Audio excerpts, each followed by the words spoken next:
Good afternoon, everyone. Members, please take your seats. I want to thank everyone for being here. My name is Kenyatta Johnson, City Council President. Most importantly, I represent the 2nd Councilmanic District.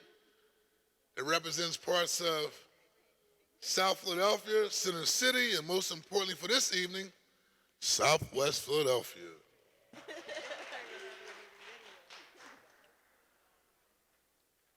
I want to thank you all for coming out to our Your City, Your Budget Town Hall meeting.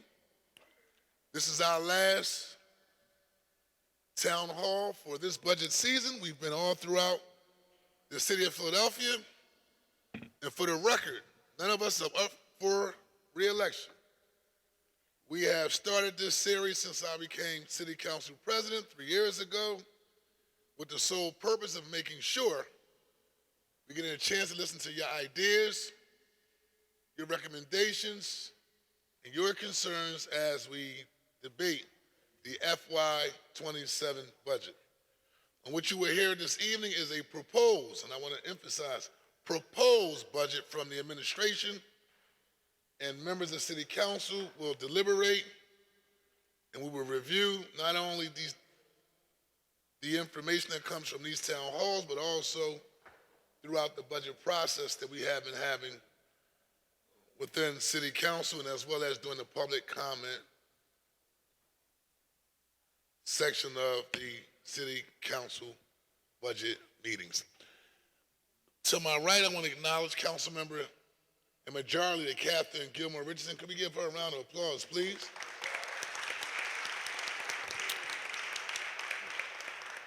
We also have Councilman Nicholas O'Rourke, member at large. Give him a round of applause, please.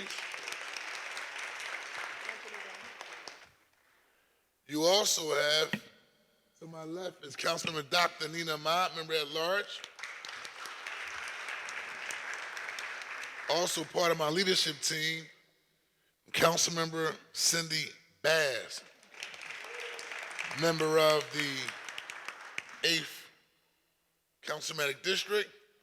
And we also have a member from the 9th Councilmanic District, Councilmember Dr. Anthony Phillips. Thank you for being here. But also, most importantly, and you're going to hear from her, my co-host for this evening. We share parts of Southwest Philadelphia together, and I'm proud to have this opportunity to be here in this building, again, co-hosting this town hall, and that's Councilmember of the 3rd Councilmanic District, Councilmember Jamie Gauthier.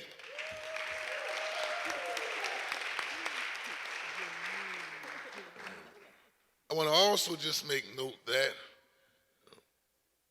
this is our second meeting for today. We started this morning at 10 a.m. Doing budget hearings, and also we're here in the community because we're committed to making sure we're responsive and listening to the people who we work for.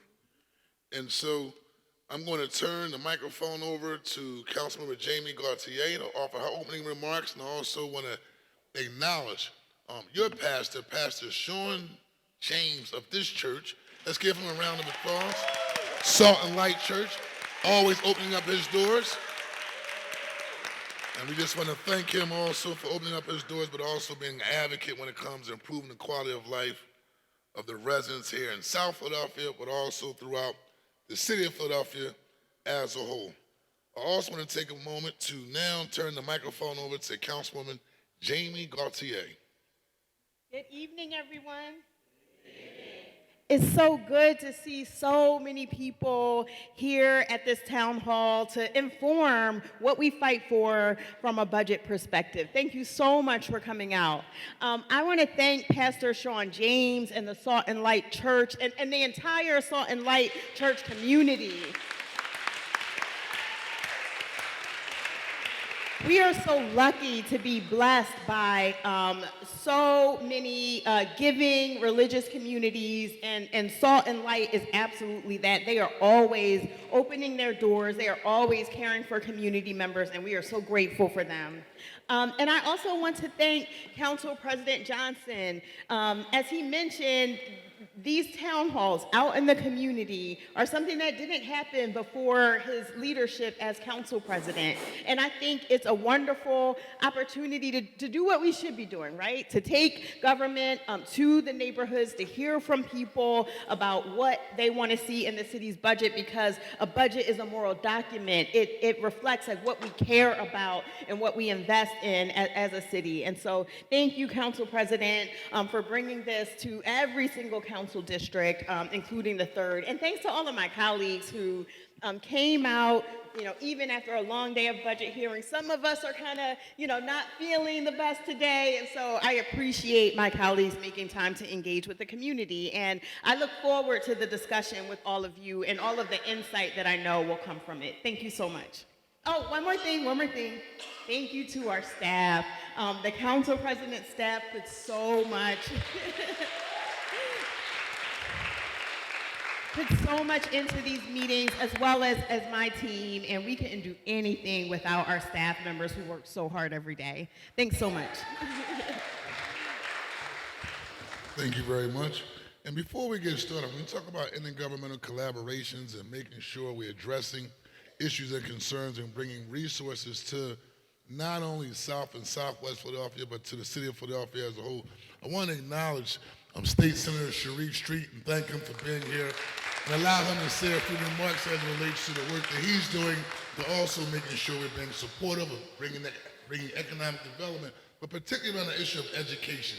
There's a lot of talk right now about making sure that we support public schools here in the city of Philadelphia. We also recognize that the state of Pennsylvania has a constitutional right to make sure that all young people receive a high quality education. So could you give us an update particularly around that constitutional issue as it relates to specifically supporting public education? Well, thank you, Council President. I was about to say governor. Thinking about the governor's budget, but hey, we never know. Listen, thank you, Council President. Listen, one, thank you for doing this. Thank you, Councilman Gaudier, and all members of council who are here. It looks like you guys definitely got a core. But we appreciate the work and for everyone coming out. Listen, the governor's proposed budget does increase funding for education in a substantial way, again, as it did last year, and the increases are over and above what's been done in the past. That being said, I think what you're referring to is the courts say that the courts have ruled, because the Pennsylvania Constitution says that the Commonwealth has an obligation to provide, and the exact words are thorough and efficient education, and they ruled that that needs to be an equal education, and you can not have dramatic funding disparities, and that every year the General Assembly has to move closer towards that goal. And so the House has recently adopted a budget that now sits before the Senate that would dramatically increase the funding that would flow to the city of Philadelphia and to underfunded school districts across the state.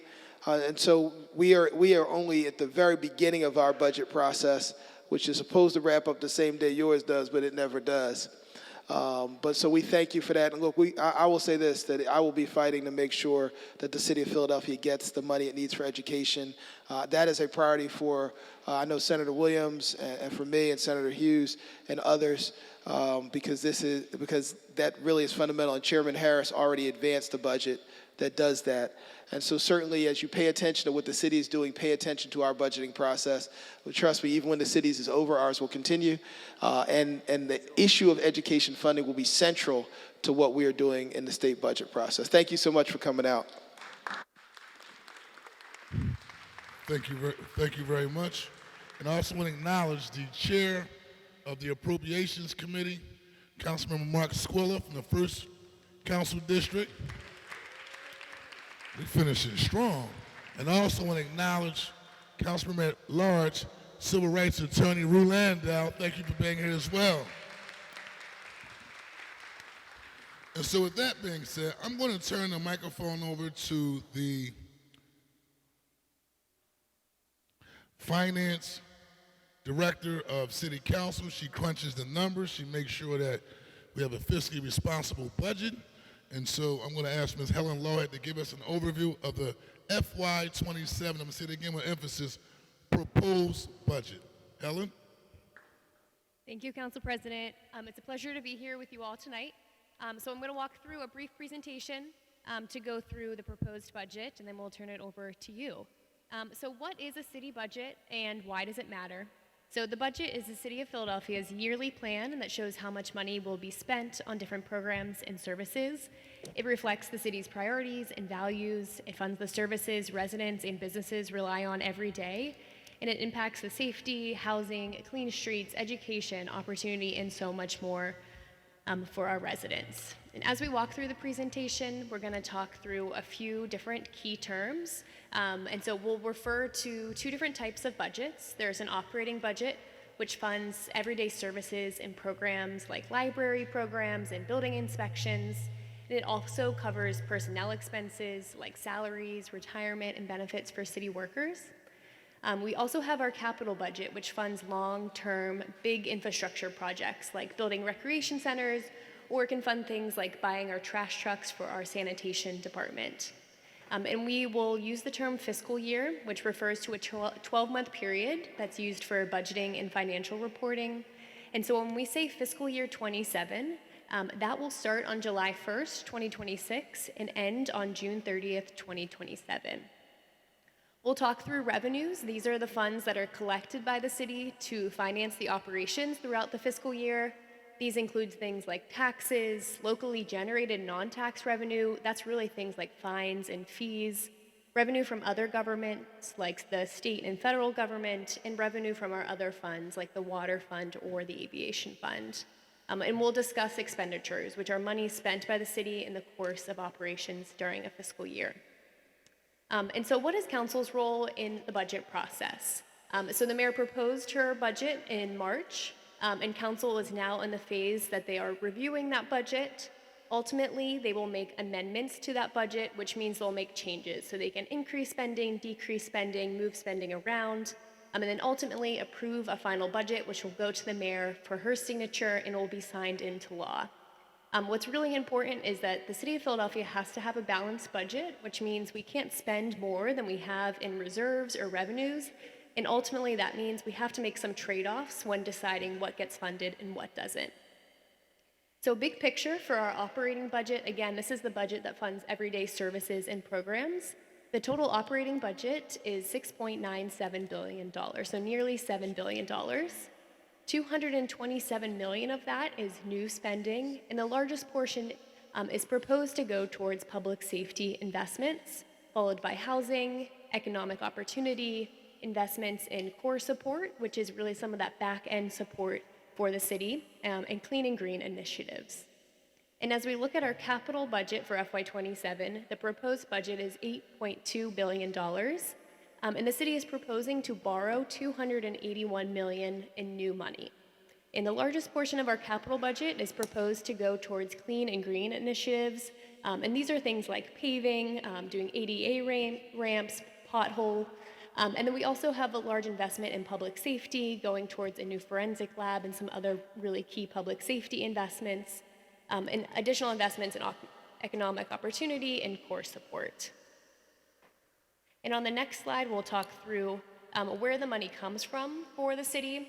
So before we can do our spending, we have to make sure we have enough in our reserves or coming in from revenues. And so the largest portion of the city's revenue come from taxes. So local taxes like the wage tax, property tax, business taxes. And as you can see here, it makes up nearly 3/4 of the city's revenue. On the next slide, we'll talk through some of the new, expanded or new investments that are included in this proposed budget. This includes the expansion of youth employment through the Career Connected Learning Program. The proposal is for an additional 1,000 slots. Investments in housing production or preservation. Councilmember Gautier is going to talk through later on in this presentation some of the specifics.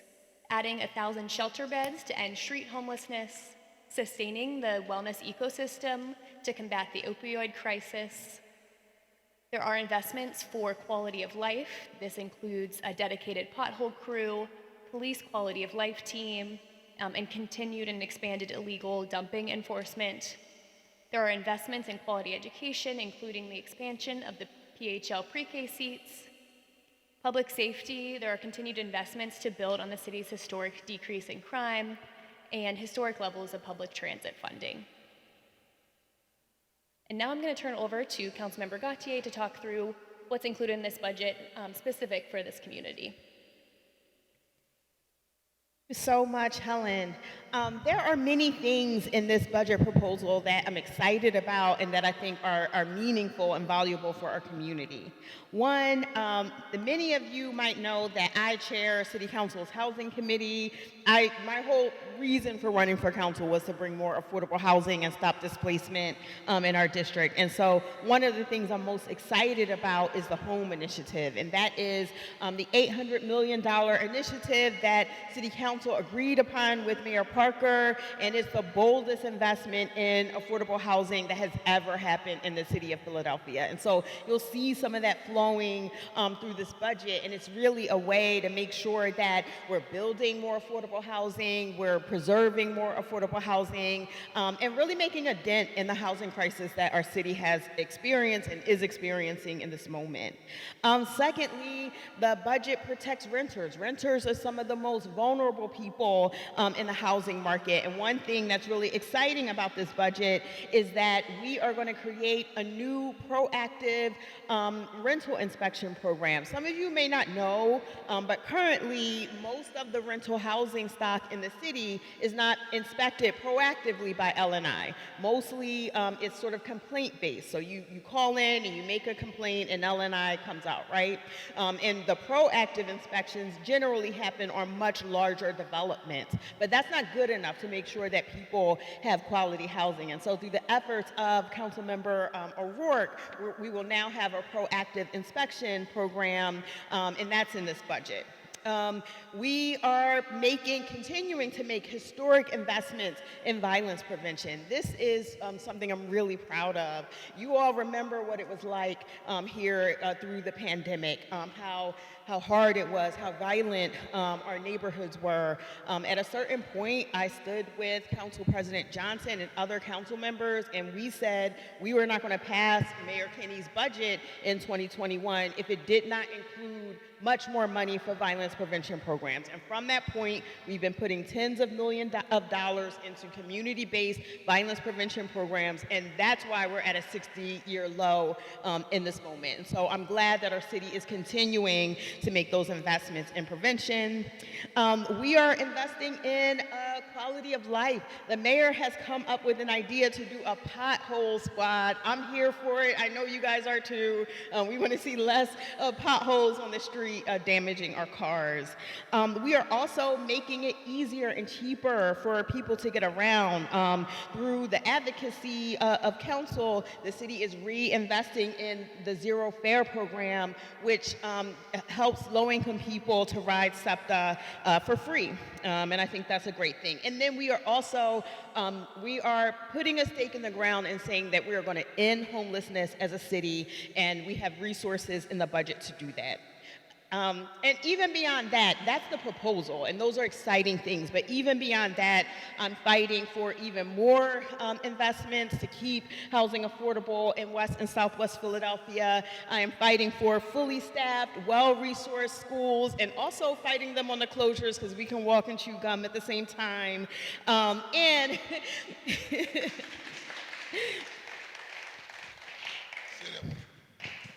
we are fighting for fully funded schools and also fighting for our schools not to close.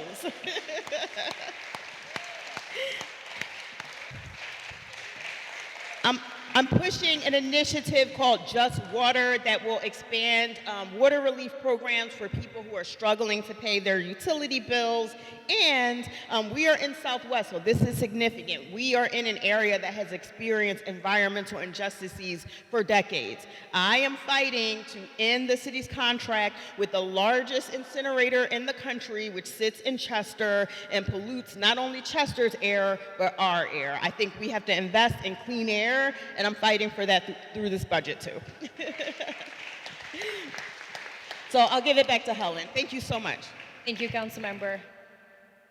I just want to acknowledge we also have with us the councilman from the 5th Councilmanic District, Councilman Jeffrey J. Young. Thank you. Okay, so this budget proposal also includes some proposed revenue changes, so we'll walk through those quickly. There is a proposal to increase the hotel tax by 2%. The funding generated from this tax, which is estimated to be around $20 million annually, would go towards the homeless services expansion that's proposed in this budget. There is a proposal to create a retail delivery tax of 25 cents per order. This is proposed to fund the street repairs, the pothole squad. It excludes items like food, baby products, drugs, and medical devices, and is estimated to generate about $15 million annually. There are also proposals within this budget to increase city service fees, and these are really to keep up with the cost of delivering services. These include things like the Zoning Board of Adjustment filing fees, commercial trash fee, and some other fees like the air management and asbestos fee. And there's also a proposal to add a per-ride tax of $1 on rideshare trips that originate in Philadelphia, and this funding is proposed to go towards the school district and is estimated to generate about $48 million annually. And so what is council still reviewing as they're going through this process? So they're looking to see if these investments are reaching the communities most in need. They're asking departments how they can deliver on these proposed projects. Council is just finishing up about 7 weeks of council hearings on this budget. They're looking at the long-term sustainability, whether the economy can sustain this investment, some of the uncertainty around the federal government and the funding that's coming to Philadelphia, and how will the proposed tax and fee adjustments impact residents, business owners, and visitors to our city. And so as we close out, we want to put up the slide with the QR code that links to a survey. So if you don't want to get up and speak on the mic, please feel free to complete the survey, share it around. We want to hear more from you. And so with that, I'll turn it back over to our hosts. Thank you very much. And so now it's time for us to hear from you. Just want to set some ground rules. One, we just ask that everyone be respectful of all members of the council, but also be respectful of one another. And so we can agree to disagree when a person comes to the microphone and give their opinions or their questions. Just be respectful of one another. I also want to acknowledge the ward leader of the third ward, ward leader, Honorable Ron G. Waters. Thank you for being here, sir. In your backyard, thank you for being here and taking time out of your schedule and showing up today. And so with that being said, I'm also now, when you talk about responsive government, oftentimes you don't get the whole city council. You'll have some meetings with the council member and you'll have some meetings with myself, but not all of us at one time. So a lot of you probably got a whole lot to say tonight, which is cool. We respect that, right? But could you ask your question and get to the point?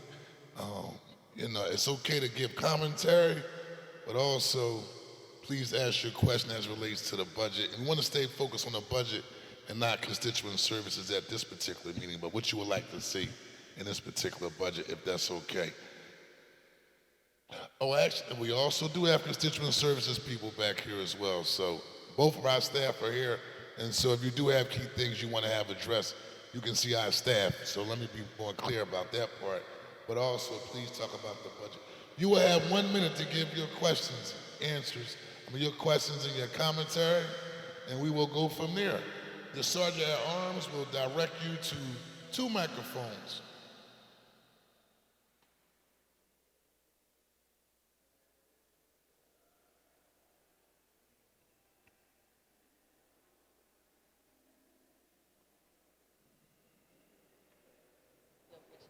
Oh yeah, I know this is.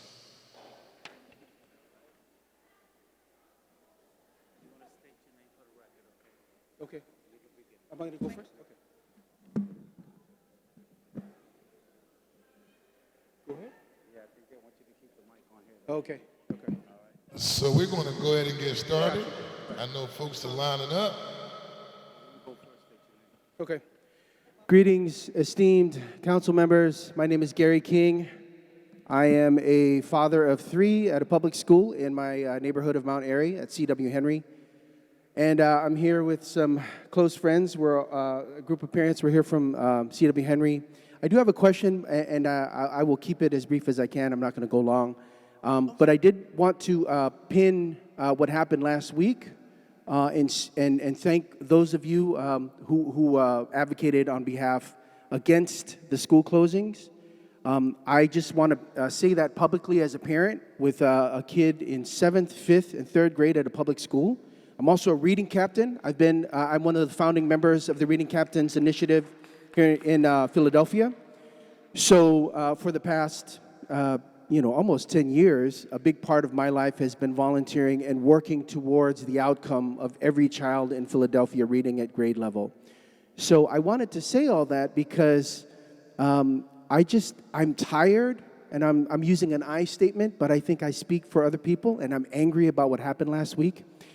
That said, I would encourage all of you to not allow the travesty that happened last week to affect the vote on any school funding. And I was glad to hear you, Councilwoman Gautier, say that we're fighting against the school closings and for continued funding. If there is any way to creatively continue that fight against the school closings, I would love to hear those. If there are legal, procedural ways for the City Council to act in that regard, that's kind of what I was curious about. But there's no need for us to shoot ourselves in one foot to get revenge for the other, because what the school board did last week was wrong, but that doesn't change the fact that our kids rely on this funding. So if there's any way that you could address the creative ways to continue that fight, I know we're here to talk about the budget. Thank you very much.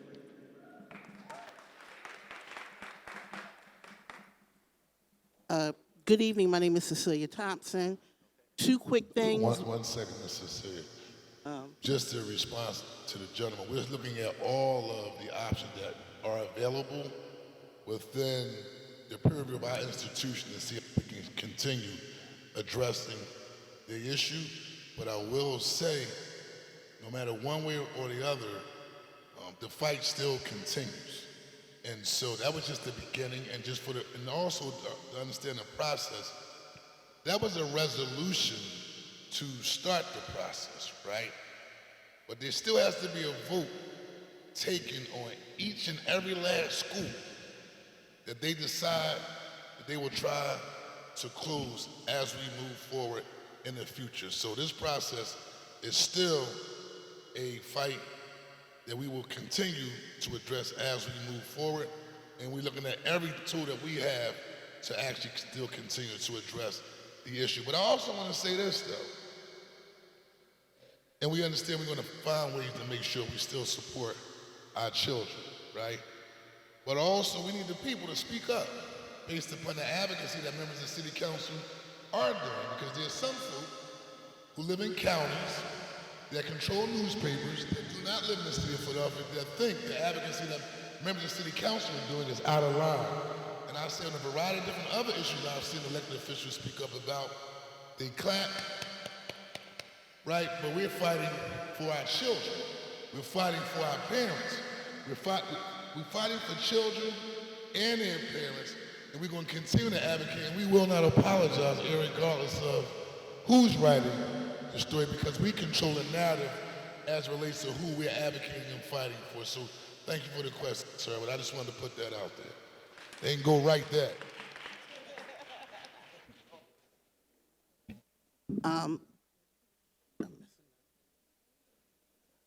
Good evening. My name is Cecilia Thompson. Two things. One, whatever you're doing for behavioral health in the budget, please fund it.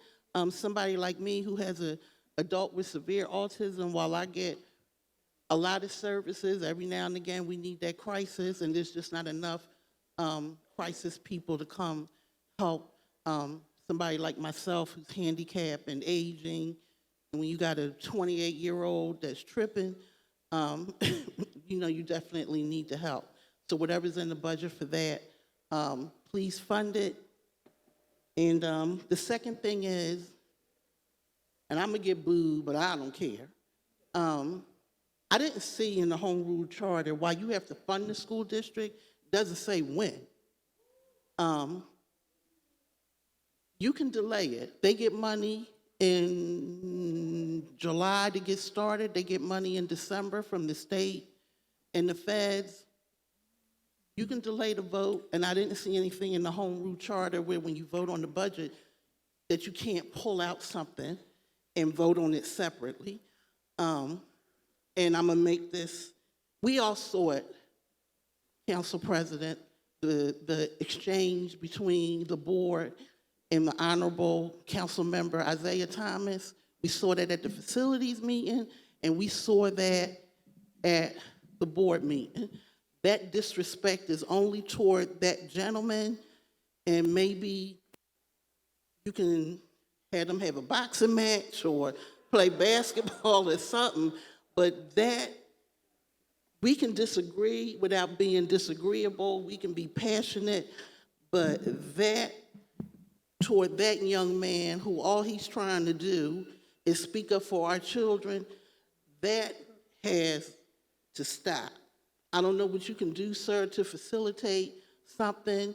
I don't know what happened. I don't know if it's just on some foolishness, but you ain't gotta, the exchange I saw that Christian Graham, thanks to Christian Graham, because they turned the cameras off, it was almost like he was calling him the N-word. Like we all heard it. So please, whatever you can do, sir, so we can have a conversation about our children. Without that, that would be greatly appreciated. Thank you for giving me the opportunity to share my thoughts this evening. Thank you very much.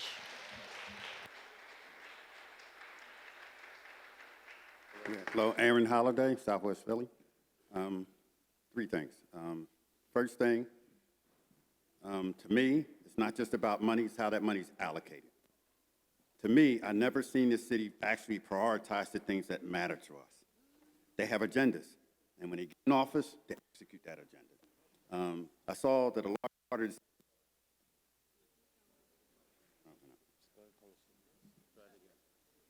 Hello? Yeah, a large part of the city budget is public safety. Being a former city employee, police have never had a problem getting funded, ever.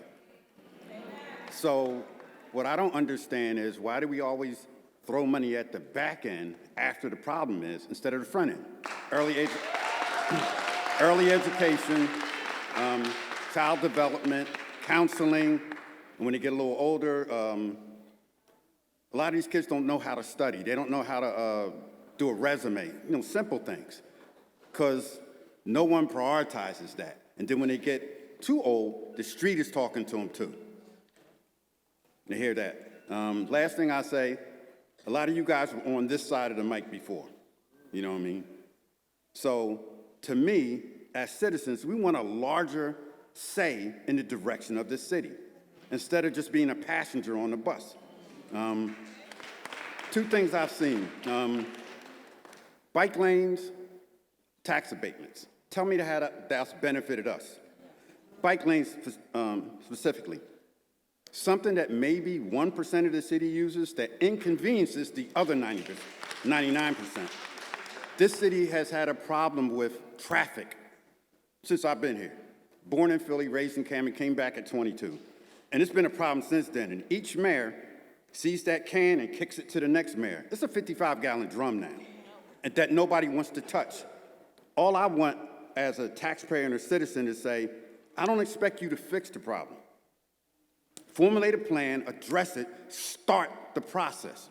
It may be 40 years from now when it gets fixed. I've just mentioned to the council member, Mina, I told my son, look at China, circuit 1950. Look at it now. That's what happens when you have a plan and you execute it. Thank you.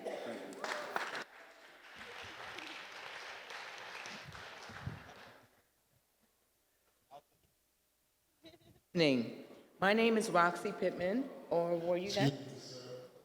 Or did you want a response? You, sir. Nicholas O'Rourke, member at large. I don't know where the gentleman went. I'm sorry. There he is, sir. Bless you. Mr. Holliday, thank you for, first of all, coming tonight, resonating with what you were sharing. Couldn't agree more in terms of front-loading funding for youth services, caring about investing in our children around counseling, development, things of that nature. So heard. Sure. I did want to respond a couple of things that you named. I just want to name that heard around the frustrations around bike lanes. I'm sure you're not the only one that feels that way, but I think it's important for me to advocate as an at-large representative who represents the whole city. I would argue that there are probably a lot more than just 1% of the city population that uses the bike lanes or that bikes. That, and quite diverse in terms of who is using it. I think there might be an image in our minds about who is biking through the city, maybe, gentrified folks coming from out of town or just now moving here using bikes. There are a lot of brown folks. Maybe you didn't. I just wanted to rectify it for a moment. There are a lot of brown folks also, rideshare folk, food service, deliveries, things like that that also use those bike lanes. And the amount of accidents where folks have lost their lives as a result of not having protection in those bike lanes would upset anyone, I think, if we looked at those numbers. And so if you see more advancement on focusing on that, I think it's because it's been underserved for some time and that a lot of those bikers do need protection.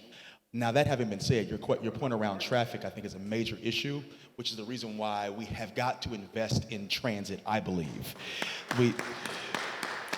Our transit system is storied and it's been grossly underfunded. That's not necessarily the fault of the city. The state has to make the investments that are necessary to make that happen. And also, the more that we can try to find ways to prioritize funding, even from a city level, to invest in our transit, that ultimately will help us to navigate the traffic issues. I know a lot of folks who run Center City and who are part of shaping what's happening in Center City recognize that Center City does not work if we don't have a functioning transit system. So we need to invest in it. We need to clean it to make sure that folks feel comfortable riding it. But I think that also is part of what is necessary for us to get to a better space around traffic. And thank you for raising those points. I've taken those notes. I will continue to advocate around that. You have other members of the body who also care about that as well. I just wanted to respond to that. Dr. Phillips? Just real briefly, Chair, is that okay? Yeah. Member Phillips. I just want to just concur with Councilmember Nicholas' work and about the bike lanes. To be honest with you, I think this particular district of Philadelphia almost defined the bike lanes and the need. So there's definitely a lot of people who use bikes in this area.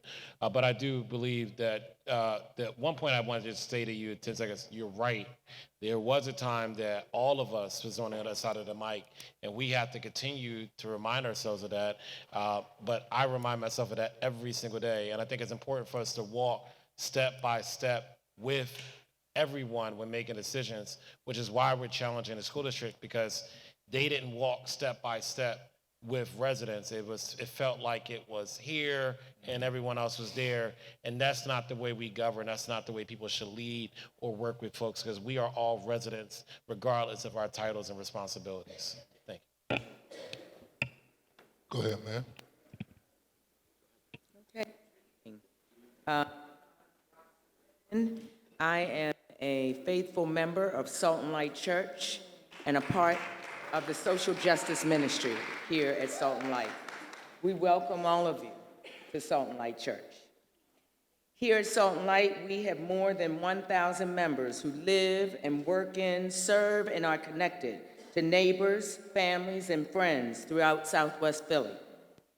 It's been duly noted that 925 affordable homes have been set aside across West and Southwest Philly, owned by Neighborhood Restorations. Council President Johnson, what is your plan to address Philadelphia's affordability crisis, and how is this plan reflected in the current budget? Council President Johnson, when will you meet with Salt and Light Church?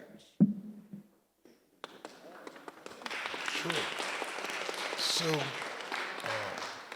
I'll meet when Sean James calls me. So I haven't got a call yet, but I'll meet whenever your pastor would like to meet. But in terms of particularly my support in this budget as it relates to when we talk about the issue of housing, affordable housing, and workforce housing, I was one of the key, if not one of the main reasons why we've actually passed the mayor's $1 billion investment to address affordable housing here in the city of Philadelphia, but particularly as this part of my area of Southwest Philadelphia, we continue to work with Empowered CDC around our strategies to make sure we're looking at what affordable housing and workforce housing look like in this part of my district in Southwest Philadelphia, as well as working in partnership with PHA as well, because oftentimes when we talk about affordable and workforce housing, that's for a certain income level, but also that's Councilman Nicholas O'Rourke likes to say, I also want to make sure that we're advocating for the least of these, those individuals who need a leg up when it comes to particularly around the issue of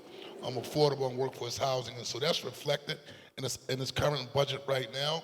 But also, I believe we have to continue to make sure we go even further when we talk about making sure we have the necessary relief measures for long-time residents who live inside neighborhoods. And so even as I've seen development change throughout the second councilmanic district, which is moving over here in the Southwest Philadelphia, one accomplishment that I've accomplished and I'm very, very proud of that we continue to move forward is the long-time owner occupants program, which is LOOP, that will allow individuals who live in their home for more than 10 years an opportunity to have a level of tax relief for the lifetime of them living inside their home. And it's going to be taken to the next level by my colleague, Councilmember Jeffrey J. Young, just to make sure when you talk about affordability, well, the best way that we address this for affordability is making sure a person has the opportunity to stay inside their home. And so those are just a couple things that we're working on, particularly around affordable and workforce housing, and also making sure that we're providing not only opportunities for individuals to have good jobs,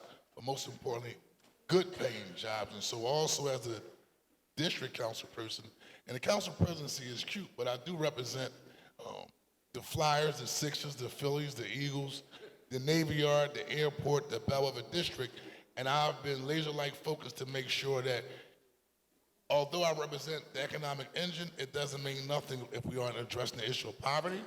And so we're working also in terms of job growth and development with two companies.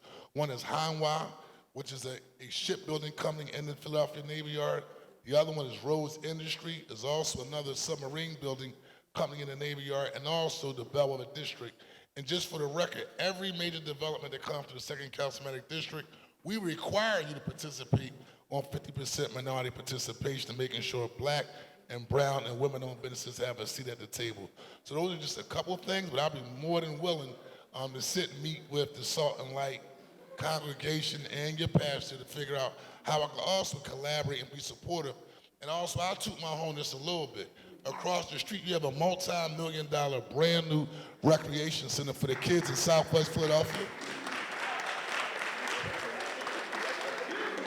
And that's a hub where all of our children hang out and play here at Myers Recreation Center. And so we will be doing a ribbon cutting within the next month. And so that's one of the key things I'm very proud of that we're doing in this part of Southwest Philadelphia. But I'm committed to work with you and the congregation.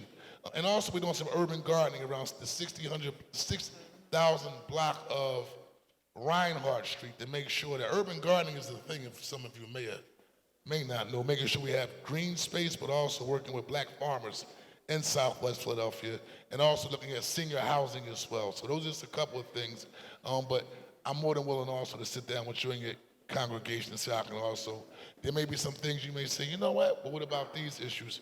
And I'll be more than willing to be supportive. Thank you. No, thank you.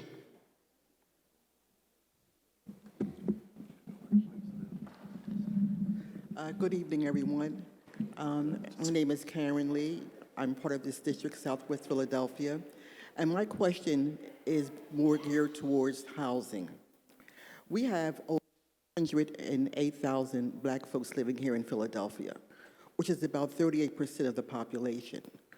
The mayor's initiative is 30,000 houses, with half of them being newly built homes, as well as the other half being to preserve homes that are already here. My question is that really making an impact, or a dent, as you say, Councilwoman Gautier, in the housing crisis here in Philadelphia?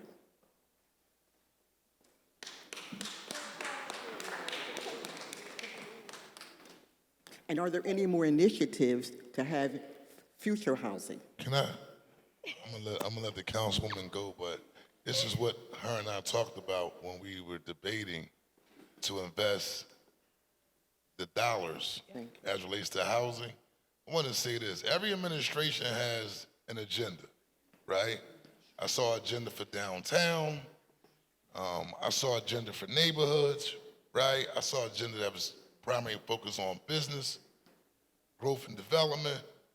But this was an opportunity for historical investment that we probably won't see again in our lifetime, specifically around that issue of housing.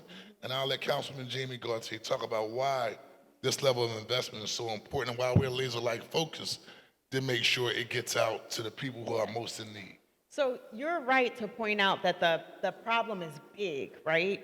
But I also see the solution as multi-layered, right? And an infusion of 800 million plus, other things the city will put in land and other resources to get us to building at least, a good portion of new affordable housing and preserving homes. Like our friend at Salt and Light just brought up neighborhood restorations, which is like 1,000 units that are aging out of its affordability contract.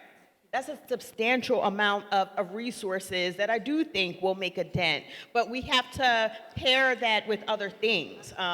For instance, council created a new property tax program a couple of years ago, the low-income property tax freeze. That will freeze folks if they are income eligible at a certain level so that their property taxes won't rise, which is a reason why some folks get displaced.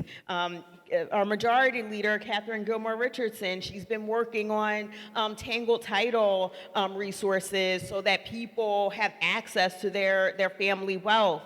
One of the first things that I did when I got into office was to put forward mandatory inclusionary zoning because I don't think that affordable housing is just a government concern. And so through my legislation, for much of the 3rd District, any development that is 10 units or more, whether it's rental or home ownership, has to include at least 20% of units that are deeply affordable to the surrounding community because we weren't seeing the for-profit market deliver any affordable housing. So I think it will be sort of iterative, multi-layered. Obviously, the Housing Authority is also a big partner in this work, so is the state. But I think once you kind of put all of these resources together, that's when you really make the dent. Right? And not to mention the work that Councilmember O'Rourke has been doing to keep renters in their homes. And the work that we did before the council member came on board.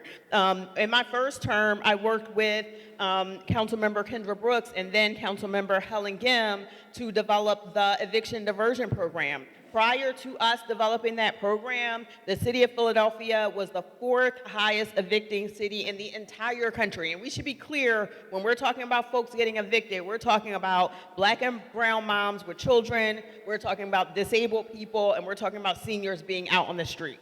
The eviction diversion program paired with rental assistance has cut down, evictions by like over 10,000 a year, right? So it's all of these interventions together to keep homeowners in their homes, to build new affordable housing, to extend affordability, to protect renters. And if we keep working at the clip that council has been working at, along with the mayor, I absolutely think it will make a difference. And it's what we're doing now is more than I've ever seen done in that city, in this city. And I think that's a good place to be.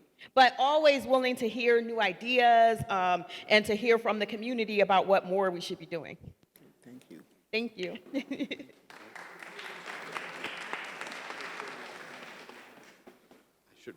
I'm very short.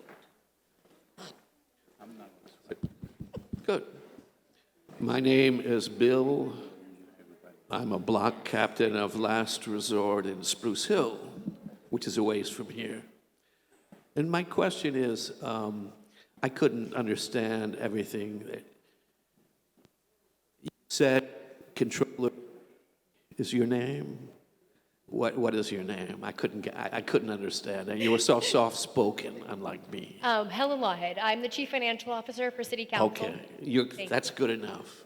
You projected a chart that indicated in the coming budget or some kind of proposal for us to consider over $280 million borrowed.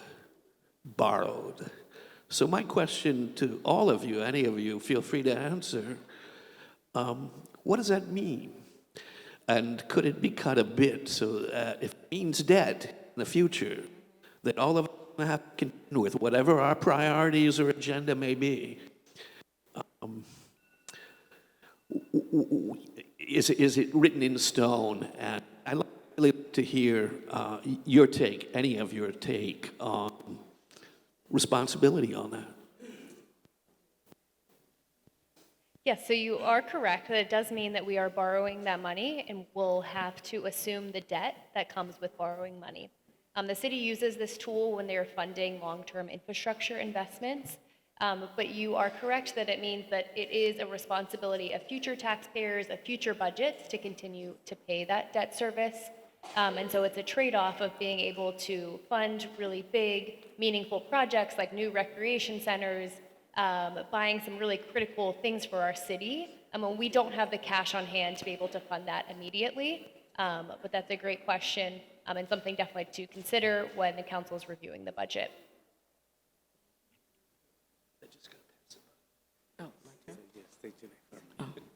Good evening, everyone. I just want to say thank you to President Council Johnson and all council members for coming out this evening. My name is Yata, and I am a proud member of Salt and Light, and I serve on the Social Justice Ministry. My question is, between 2005 and 2023, home ownership in Philadelphia fell by 5.3 percentage points, while nationwide home ownership rate fell by 1.6 percentage points, 4 times less. How will this be addressed in the budget? And my second question, last year, we invited you to our town hall housing affordability, and you chose not to attend. But you just answered the question. You said all you need is our pastor to call. Thank you.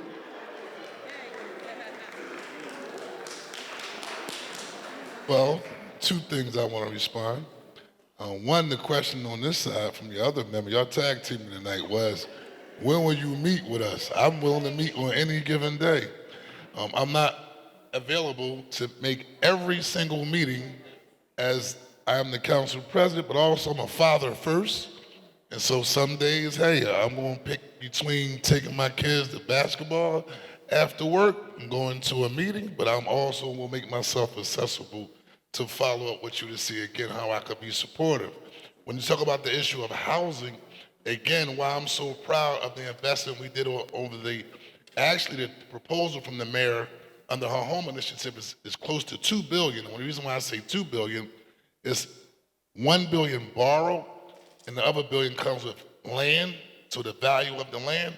And again, it solely focuses on 2 aspects: home ownership and also making sure we rehab houses, right? Yeah. So a senior doesn't have to make a decision on, do I get my prescription drugs or do I get a roof put on my home? Do I get a railing put up like my nanny had to do when I was young to help her get up and down the steps? Or does she make sure she's paying the taxes on her home if she doesn't have senior citizens tax freeze?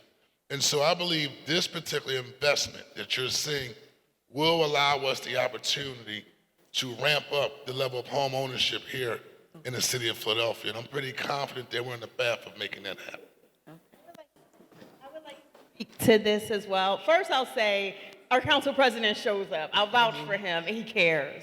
And he was like one of the fiercest fighters to get the largest investment in housing over the finish line last year. But you do bring up a good point. I think I read some of that same data, and it showed that in 2000, I think the majority of homes in Philadelphia were, maybe a little over 100,000 or 125,000, and maybe a small percentage of them were 400,000. That's like flipped on its head, right? Where the majority of housing is in that like 300 to 400,000 level, and a much smaller amount of housing is a little over 100,000. And we are also now a majority renter city, even though we have home ownership at every, socioeconomic level.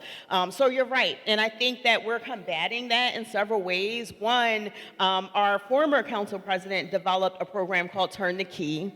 And through that program, we're using thousands of parcels of city-owned vacant land, and between the land that we're able to offer to our development partners and subsidies that we're able to give the homeowners towards their mortgages and also resources towards down payment, we can bring that price down from like what would be 450 or 500K to under 200K, right? Yes. You cannot offer a new home product for less than that anywhere in this region. And so we've been building turnkey throughout the city in neighborhoods where it works. I'm doing about 100 of them in the 3rd district. And so I think it's through those programs, through home buyer assistance, and also through stabilizing renters so that they can get on the path to home ownership that we combat the statistics that you bring up. I do got a question though. Where was that meeting that y'all had about affordable income? Say that again. Where? Here at Oh, Salt it's and Light. here? Yes. Oh, I don't even remember getting the invite, but Well, we'll send it I'll out be again. Back. I'll make sure. I will make sure I come back and be supportive because I got Thank a lot you. of love for your pastor. Thank you very much. And thank you for sharing the turnkey program, because I'm actually working through that right now myself. And So thank also, you. when you talk about turn the key, Yes. it's important for people to understand, right, that for the amount that you pay for rent, you can become a first-time home buyer, and this is a brand new home built from the ground up. We're not talking about you're moving in after somebody lived in a home for 5 or 10 years. This is a brand new house that you will move in, and then also you can get up to, what is it, $75,000 toward the closing costs, and then also we partner with banks. Well, hold up. We do have an issue with the banks because I did learn that there's something called the Community Investment Act, where banks have to invest in urban neighborhoods required by the federal government. Well, the President of these United States has rolled back the ability for banks to provide that additional funding that we would normally give. So it would be like $10,000, $15,000 the bank will put up to help you go toward closing costs, but he made that null and void as of the last meeting I was in. But the city aspect, in terms of at least providing the money to go toward the closing costs, is still in the play. But I'll say one more quick thing. What you bring up is also one of the reasons why I'm so dogged on saving the neighborhood restorations portfolio, because these 925 units that go throughout West and Southwest are mostly 3 to 4 bedroom single family homes that we can save with $125,000, way less than turnkey, and double the size. So if you see Mayor Parker, tell her that you think it's important to stabilize these homes, right? Thank you. Council Thank President, you. what was not mentioned by anyone yet, and you probably know about this, is the Philly First Home grant, that the first 10,000 or 6% for a first-time home buyer, that's there. But I think the global issue is about how are we creating wealth in Philadelphia, right? Our minimum wage is still $7.25. That's ridiculous, right? And so that's why it's so important for all of you to vote. $25 minimum wage, yes. 25 and above. Absolutely, but that won't change till you have a House and a Senate and a governor in the state, in Pennsylvania, who are willing to pass that bill to change that. So participation, electoral participation is really critical in changing this dynamic. And another thing is jobs that pay a living wage. We need to attract jobs here, but we have to be ready for us to get those jobs, which is why education becomes so intersecting with this. All of this is to say we have to invest in our children, which is why we need to get them to be ready for the jobs of the 21st century. There are jobs that come with people we import from elsewhere, because our own people are not ready. So we all have a responsibility of participating in this, but also making sure we show up and vote for people who will make these things happen. Thank you. Thank you. Thank you.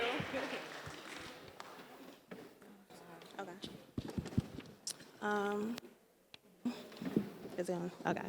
Good evening. My name is Siani Boland, and I'm from West Philadelphia and a founding member of Lift Every Voice Philly and a proud parent of a Philadelphia public school student. What happened to school communities across the city last week was unacceptable.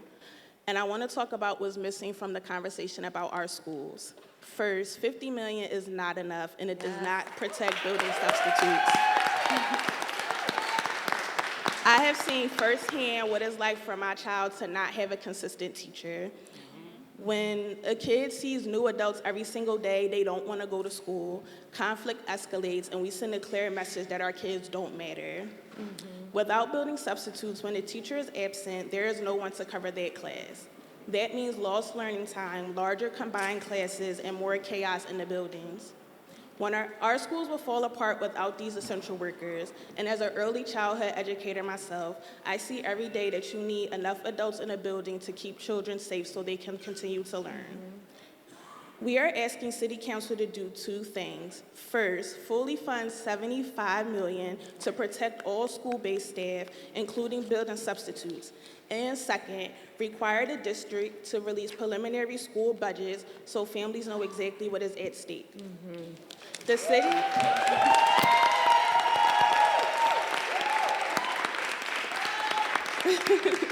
the city has the resources to prevent this. We know City Council has stood with families before on joy in schools, and our wellness policy has been implemented in the school district's policy. And we are asking that you stand with us again, because any parent knows you provide for your kids first. The city of Philadelphia should do the same. Thanks.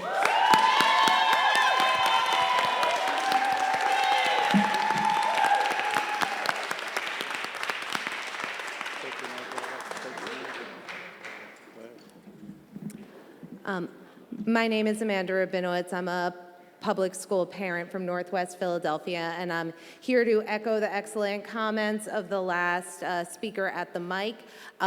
Senator Street was here earlier talking about how help is on the way in the state budget, and a lot of the purview of funding public schools comes from the state. But we've heard the message before that more funds are on the way in the state budget, but the lived experience of being in the Philadelphia public school system is it's chronically underfunded. We're hearing that schools can't stay open, that positions have to be cut, and it feels like we are getting lost in the cracks, and our children are getting lost in the between the cracks. And earlier, Council President Johnson mentioned that City Council wants to do what is in their purview to help the children, and $41 million is not enough. So I just ask, what is in the council's purview? Because as you said, Councilmember Gautier, the budget is a moral document, and the priorities for the city are safer communities, youth opportunities, economic growth, and education is the key to all of those things. So can we put our budget towards public education for every child in Philly?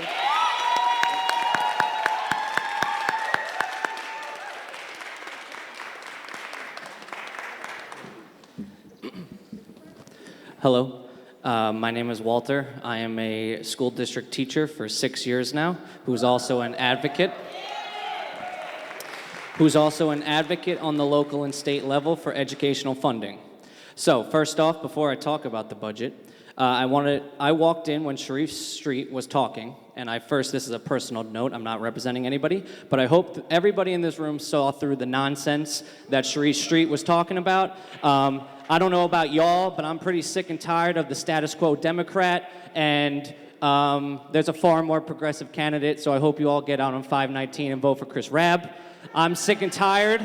I am sick and tired of nepotism babies. If you don't mind, just stick to the question. I said I'd get there. I said I'd get there. Either you get there or... Nepotism babies are enough. You know what?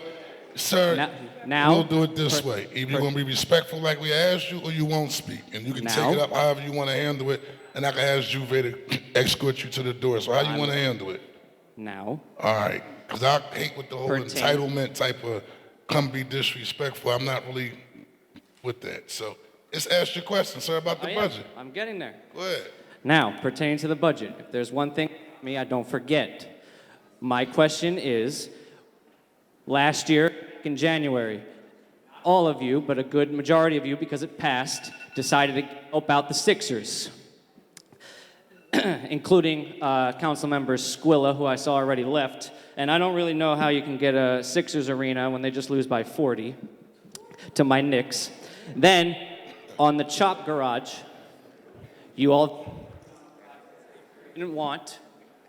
Is you gonna ask the question, sir, or you just here to do a platform? I don't Juve, understand. My question excuse me, is, cut the mic, sir. my question We is, are- why do you give money and help out big corporations, but you won't help out the school district Philadelphia? There should be a unanimous vote for funding for education. All right, and I don't thank think you, sir. Appreciate it.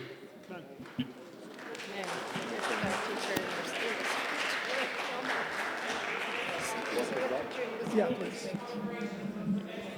Thank you. Yes, sir. Thank you very much. Go ahead, sir. We would like to hear from you next. Hi, my name is Lucas Ansel. I'm a member of Chestnut Hill United Church and a volunteer for the Abortion Rights Coalition. And it's this is the reason why I'm here tonight.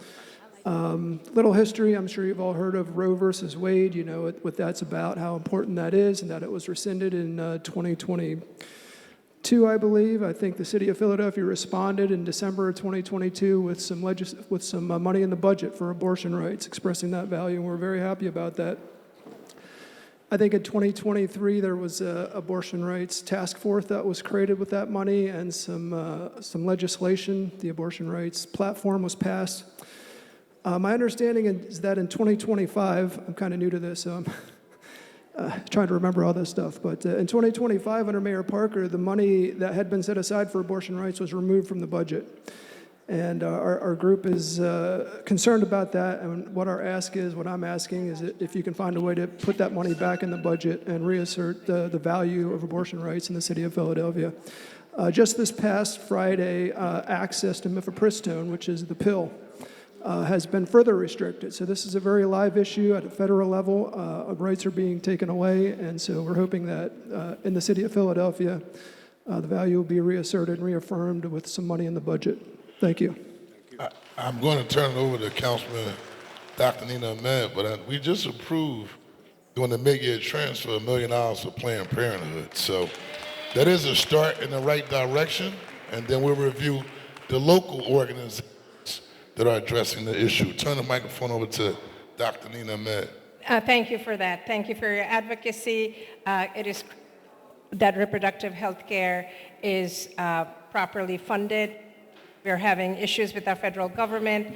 We're cobbling together many aspects, not just many aspects of reproductive health care. Mifepristone, actually, they ruling that store, but that is telehealth getting medicine that can do a medicinal abortion that the court is trying to take away. But at the moment, we do have it, and we are very grateful to have a governor who's supportive of our reproductive rights, and we're going to continue fighting for it. And there's going to be multiple different ways of asking for money for reproductive health care. So thank you. Thank you.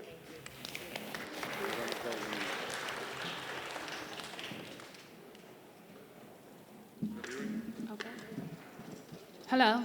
Good evening, everyone. My name is Eritrea Abdul Hadi. I am a block captain, mother of 5, educator, and I run 2 entities of education and resources. What I asked today is, I've been following the home initiative. Thank you, Jamie. You've been doing an excellent job. Also, with 1PA, I was able to sign on the hearing and get all those things done. And while we're at a budget meeting, and money is the talk, I want to get to the root of things, and that's the education and disconnect that we have in our communities, and that's why we land in a bunch of different issues that we do. My question to you guys is, what proactive, what are you guys doing to prevent us from coming back to this stage with all the money that we talk about? It's billions and billions of dollars, and some of the meetings that I have attended, some of the issues were, how do we allocate this money?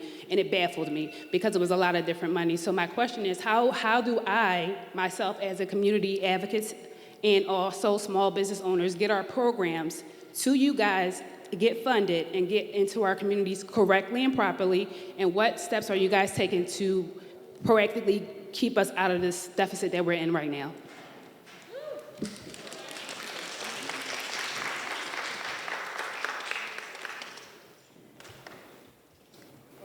Anybody? I would say, how you doing? I would say that I think that the best way to make sure that you are in the loop on city services is stay connected with your district council person. Often we'll post online, on our social media, programs, services.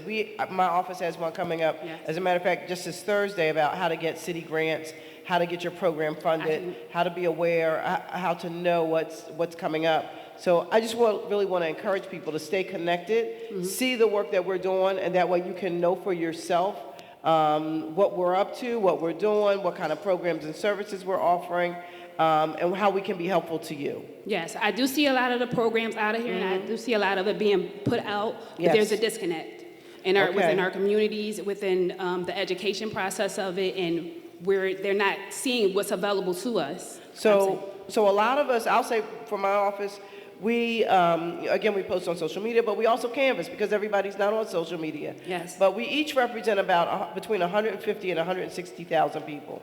Yes. 107, show off.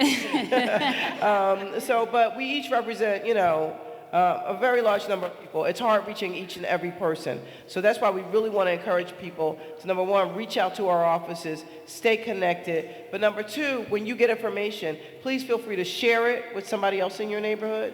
Make sure that they know what we're doing, make sure that they have the information. And let's just really work to try to stay connected. When we have events like this tonight, it's really important for folks to come out, get information. You see all the resource tables that are here when you first come in. So please take advantage and just, work with us to stay connected. Understood. Thank you. I would add that keep speaking up. I won't pretend that this is an easy system to operate within government. It's not, right? It's confusing. Sometimes things happen when people are not off work. But I've also seen really amazing things happen that truly were partnerships of community and government stakeholders. I've seen the Treatment Not Trauma Coalition that is mostly here in West Philly. After Walter Wallace Jr. got shot, they basically advocated for the city's entire mobile crisis unit. So they're the reason why we have a non-police response for people having a mental health crisis. Neighbors that fought for the Stair Pool and advocated to me from the day I started, they're the reason why we have $14 million in funding and that project is going into construction. I've seen things that wouldn't have happened without the input and advocacy of community, even though this is a hard, slow, confusing system to operate within. So keep speaking up, and also tell us about your programs. We have to, we need to make it easier for you to communicate with us, but we can't fund you if we don't know. So just keep doing whatever you can to show up and to share information with other people on how to show up too, because it can work. I appreciate that. Thank you so much. Member Ruland down, and then Member Nicholas O'Rourke. Thank you so much. I wanted to add to that. I'm the chair of the tech committee, and I think the city's administration, the mayor's administration, needs to do a better job of taking the information that we have now and actually affirmatively going out and touching the people. We have very antiquated technology and database systems in the city of Philadelphia. I have been pushing the administration so hard to updated and to make sure that when we have the information that they actually do the work. We often know who are the lowest income homeowners, and we know the programs that the people need, and then we make the homeowners go and try to figure out the programs. Why don't we automatically enroll people in these programs? Why don't we automatically connect people to services? Why don't we affirmatively go out and tell small businesses and tell these organizations, we know who you are, we want to already offer this service to you, and roll out the red carpet, which is exactly what we're paying our taxes for.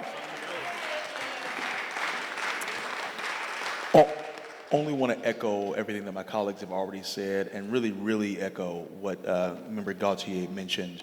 I also want to just point out that there are a couple of groups that are here, right? So in your engagement, it's one thing to engage as an individual. As Member Bass said, there's about 160,000, 170,000 people that they represent as district members. As at-large members, we represent all 1.6 million of y'all. So you're going to get a much better return on your engagement if you are not an individual, but you are also, as you see, Mothers in Charge t-shirts are here. Salt and Light have their t-shirts on. Lift Every Voice is out there. So organize, yes, indeed. I'm sure there are other groups that are here represented, but I think organizing is a thing that has to be central to your engagement and your advocacy. That is ultimately what changes things. Yes, we are in the halls of power, but real change happens on the heels of people movements. So the more that you're engaged with groups that are working, strategizing, thinking together, the much more you're going to get a return on that investment. So I just want to encourage that. If you may already know that, but maybe others don't know, so I'm going to use that as an opportunity. Thank you so much. Thank you so much. Absolutely. Thank you. Thank you for being here. Yes. Next, sir. Amen to that, to organizing. Good evening, I'm Dr. Spencer Chen. I'm a Philadelphia physician and a leader of CRSEIU, the largest resident physician union in the country and representing the majority of resident doctors here in Philadelphia. Yeah. Every day, we witness the consequences of social and structural problems in our clinics and hospitals. And tonight, I urge the council to fund 6 upstream investments in the upcoming budget. 1, public health interventions, including mobile clinics for the houseless and substance use, and vending machines with Narcan fentanyl test strips and menstrual products, as we've seen in Chicago. 2, expand city health centers with a coordinated medical home model for uninsured and underinsured residents who fall through the health insurance gaps, as we've seen in San Francisco. 3, early child care and after-school programs. Yes. These are the highest return investments a city can make. 4, food security. Community fridges, school meals, as we've heard so much from our public school colleagues, and food pantry partnerships. No one should choose between food and medicine. And 5, emergency housing and anti-displacement protections, so longtime Philadelphians aren't priced out of their communities. And we appreciate already that you're doing in terms of housing. And 6, last but not least, environmental justice and development autonomy to prioritize equitable development, green spaces, and community safety instead of approving data centers and garages that strip neighborhoods of livability and self-determination. This is outlined in the Urban Land Institute research from 2017. And I understand that there's this mandated community engagement process, but just to highlight in the CHOP garage process, for example, there has been no meaningful engagement, as I've been personally part of that process as well. These 6 investments endorsed by CRSEIU don't just improve health, they reduce long-term costs and help Philadelphians thrive. And I urge you to include all 6 in the upcoming budget. Thank you.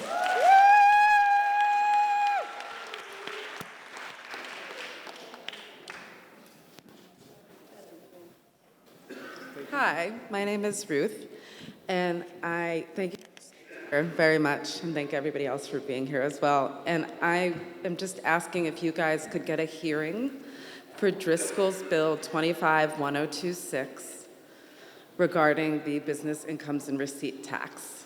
I am a therapist in private practice.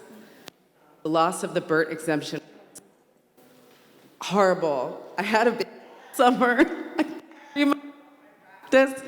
And then I came back to a $5,000 tax increase. It was awful. The anxiety was awful. I can't have the tax structure changed on me mid-year. Facebook group called Clinicians for BERT Reform. We're up to 37 people. The group, love them. They voted to open it up to all small businesses, so now we're Philadelphians for BERT Reform. You guys, we need your help. We need your help. Finance committee members, we need your help. This tax came out of nowhere. We can show you the letters we got from revenue. They were completely confusing. By the way, this Uber and Lyft tax is all over the news. Our tax increase was not all over the news. I didn't get a flyer at my house about the $5,000 I was gonna have to pay. I got a letter in October, you guys. I start planning my tax year at the beginning of 2025. Like, I've got therapists that want to leave Philly. It's making it too expensive. Please, please, please, please, please get a hearing on Driscoll's bill. Please help us with this issue. We are hearing from the mayor's office that there's a loophole, and that is why they are not approving the bill. There are some other minds that have a different set of thoughts about it. Jigger Metha is about 7 people behind me in this line, and he's going to talk to you about the numbers of this. It was a horrible experience to have your tax change on you mid-year. I will say that bill has so many co-sponsors. A lot of us want to see it move forward because we know this is an issue. And Councilmember Driscoll is earnestly working with the admin on this, loophole they've discovered. But please send us any information that you have, because I think all of us want that bill to move forward. Please send us your ideas, and we'll do our best to kind of push it forward. There'll be some. Oh, we're trying really, really hard. We're a very new group. We're not as organized as some other amazing groups, but we're just trying to get our voices heard. Please, please, hearing on Driscoll's bill. Thank you. Good evening, everyone. My name is Dr. Katie Akulu. I'm a family medicine physician and a proud union member of SEIU-CIR. I'm also a volunteer with the Party for Socialism and Liberation. And an important piece of this budget conversation is how we are raising the funds that the city needs to pay for these services. For too long, institutions like Penn, CHOP, and private corporations like Aramark have failed to pay their fair share in taxes. Penn pays no property taxes despite operating as a leader in the business of medicine. With penny prices skyrocketing, more and more Philadelphians are choosing between insurance, food, and rent. And hospitals like Penn continue to make billions of dollars in profits while failing to adequately serve the most vulnerable of our neighbors. Hospitals like CHOP put profit over people, misusing community land, and leaving families wondering, when will the reparations come?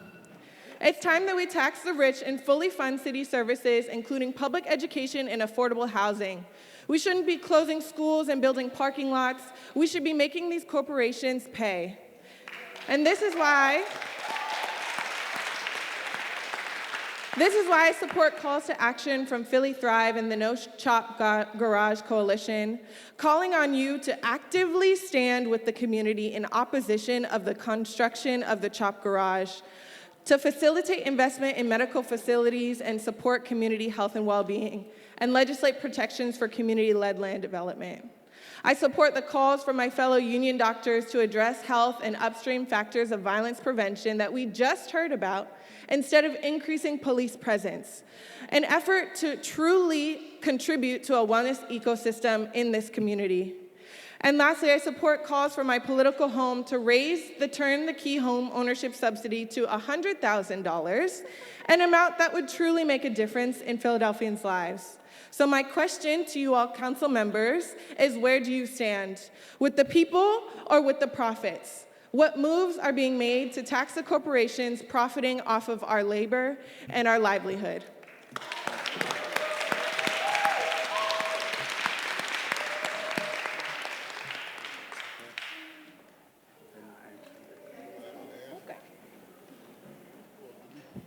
Be quite frank with you, there's a uniformity law that we have to follow in terms of what we can tax and we can't tax in terms of corporations just in general.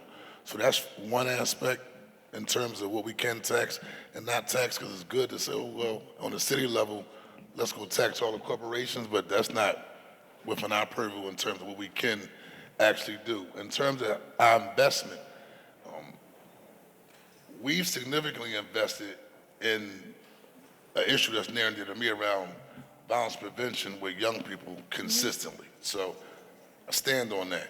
I think this budget, rather people think it has gone far or not in terms of what we recently passed regarding the home.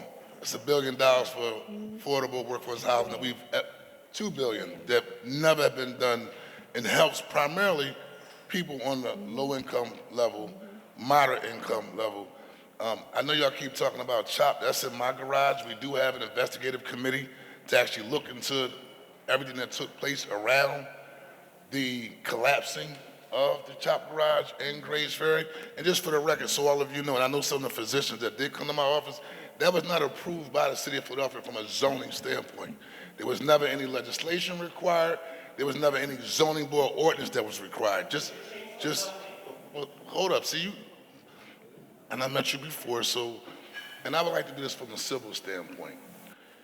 We are looking at the planning for the whole area along that corridor. That is a business corridor, so they were within their right to build based upon the actual planning of what the zoning was allowed along that corridor, right? So that's want to be clear on that. But the reality is they did not have to come to council and or go to zoning. And so we could point fingers and so forth, but our role was to move forward. And just so you know, because I know y'all come and do the whole social justice piece, I live in the neighborhood. So no one's gonna have a more passion than myself, right? I'm a Penn grad, and I still live inside my neighborhood with my wife and my 2 kids. So no one's even more passionate about the issue than I am and gonna try to be even more passionate. But I feel you, and same thing I told you when I saw you in City Hall, willing to have a conversation, but the reality is we will investigate everything that took place regarding that particular garage collapsing. And if you want to talk beyond that, we can. But thank you very much.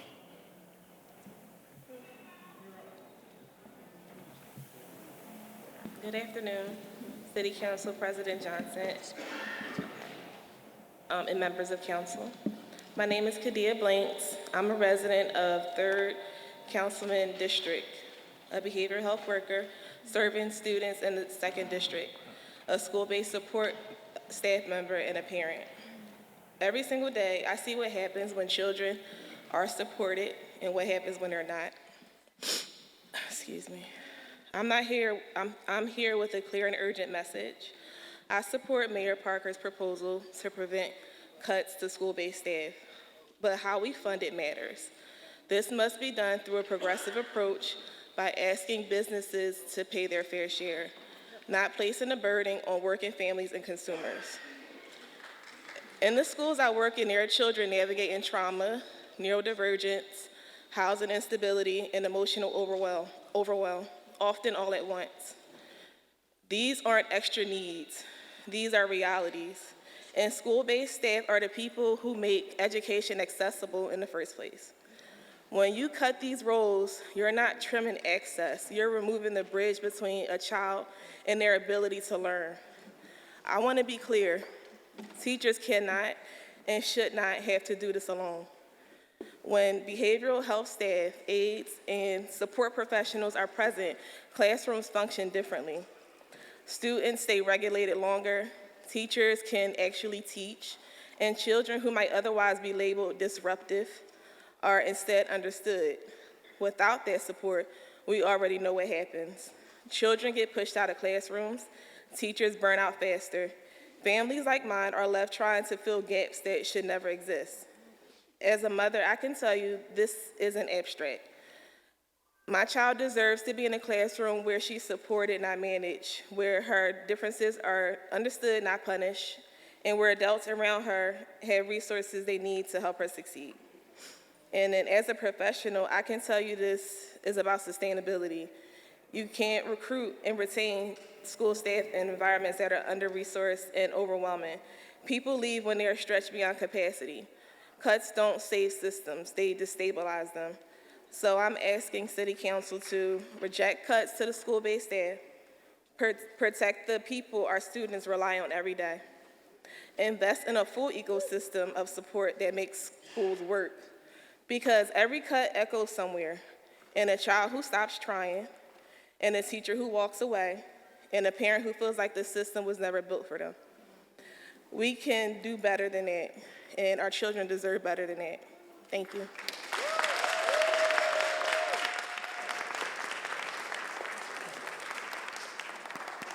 Good evening. My name is Randall Jefferson. I think everybody here is in agreement that the schools need to be funded adequately. But we also need the school district to do their part and council or someone to ask for a forensic audit of the way school district is spending. See, we can jump up and down and say all of this, but we need to ask for that to see where the money is going. Someone mentioned Penn. Penn pledged $100 million to the school board, 10 million over 10 years for asbestos remediation. Well, the question is, where the money? You know, and if you're closing these schools, let's go back to the argument about Robeson. That's nothing new. That went to University City. There was an argument between University City. I'm a graduate of the University City. University City and Robeson was supposed to close. It was when Dr. Height, the first week Dr. Height got here. And the article in the paper said University was going to close for asbestosis removal. And when I brought that up in the meeting, the communication director said, "Where did you get that from?" To Council President Johnson's thing on newspapers. I got it from the newspaper.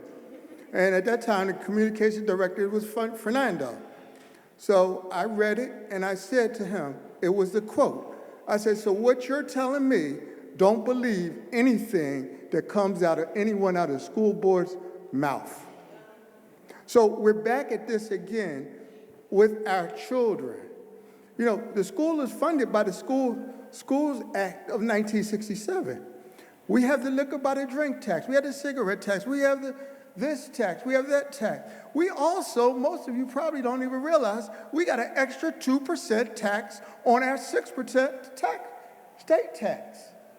So now you're asking us to put another 0.25% on our money? And most of these people don't make $100,000. They don't get per diems. You know, they're struggling. And they're not going to take time out to come to City Hall. Come walk the streets and meet the people where they're at. Knock on their doors and talk to them. Not in these safe zones.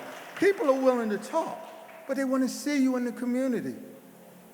You know, they need to see you. You're not just at election time. I do want to say, y'all got us working tonight, which is good. I'm going to turn over to Councilman Jeffrey J. Young, but for the record, none of us up here for re-election right now, right? And for the last 3 years, we've been out here in Southwest Philadelphia, at least myself and Councilman, actually brought all the members, but I do understand you meeting folks where they're at, and I clearly understand you in terms of making sure we're looking at the funding from being an overtaxed standpoint as well. Remember Jeffrey Young? Thank you. I just want to agree with you on your statement regarding some kind of forensic audit with the school district. I think there is a lot of movement in the city council. It was a bill introduced last week by Councilmember Jones. Yes, and so there are ways that we would like to hold the school board, the school district accountable to you all. The school district budget, let's put it in perspective, is almost $5 billion, right? So when you put that into perspective, the school district of Philadelphia it's in the top 10 of top 15 at least of the largest municipal budgets in the country. And they only have one service to provide, that's education.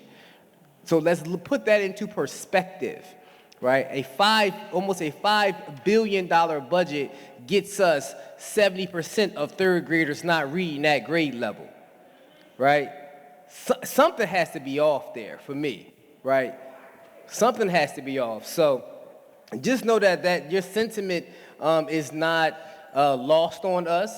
And that's something that I agree with, because when you look at numbers, right, and look at what other cities are doing, as other comparable size school districts are doing, what their budgets are, the outcomes are similar, but the numbers that they're spending isn't. Like, we are quadruple the amount of money we're spending when it comes to education.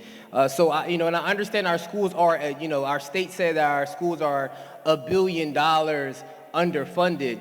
But what is that $1 billion going to get us as far as improvement goes? And that's something our district can't show us. And for me, it's like, why would we continue to put that money in the district where we know, without them showing us what the improvement gets us? This particular tax, you can boo me all you want to, but this particular issue is 1% of the school district budget when it comes to this tax. 1% of the budget. So you're telling me that for the most important people in your district, you can't find 1% of your budget for the most important people to the school district, out of the school district's own mouth. There has to be other ways. There has to be other things we can do in order to improve our district. And that's the things I think we need to look at as holistically. Can I add something, Mr. President? Mr. President, I just wanted to... Member Bass. Thank you. I just wanted to add to the comments. And I just really wanted to make sure that everybody here knew that there was, looking at this panel of members of council, there is not a vote for funding for the School District of Philadelphia that we haven't each and every one of us taken affirmatively for. And so we are members who have firmly supported the School District of Philadelphia time and time and time again, and will continue to support the School District of Philadelphia. But that doesn't mean we shouldn't ask them any questions. It doesn't mean we should just write them a check and say, here you go, see you next year. There are some really important questions that need to be answered by the School District of Philadelphia, not just to us, but to you, most importantly, as the taxpayers. And I would say, take a minute. I don't know the exact date, Council President, but if you could get it and announce it. But there was, when we had our City Council budget hearings with the School District of Philadelphia, I was really flabbergasted at the lack of information that they were able to provide and the simple questions that they could not answer. And so before we give them your money, we want to make sure that they can answer those questions. And I think that that's really what's at hand here. So if we could get the date, that would be great. Thank you, Mr. President.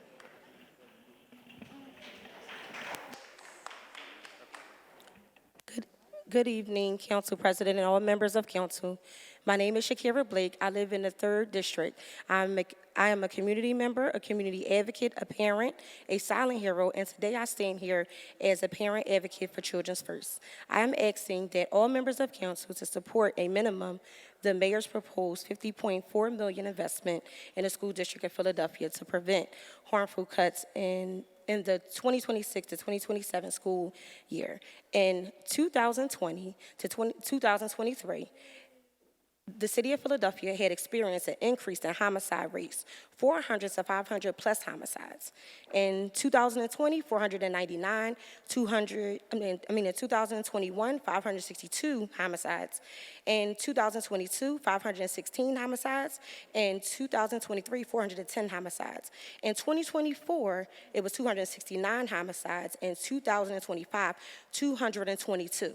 Today, in 2026, we are at 41 homicides. Today, the city has seen a 38% decrease in homicides, 17% drop in 2025, marking the lowest homicide rate since 1966. After the city has invested millions of dollars into gun prevention, many of those dollars went to so many nonprofit organizations, some that I have worked for, and with a warm heart volunteer for it as well. We have all worked hard collectively to bring down the homicide rate down in the city of Philadelphia.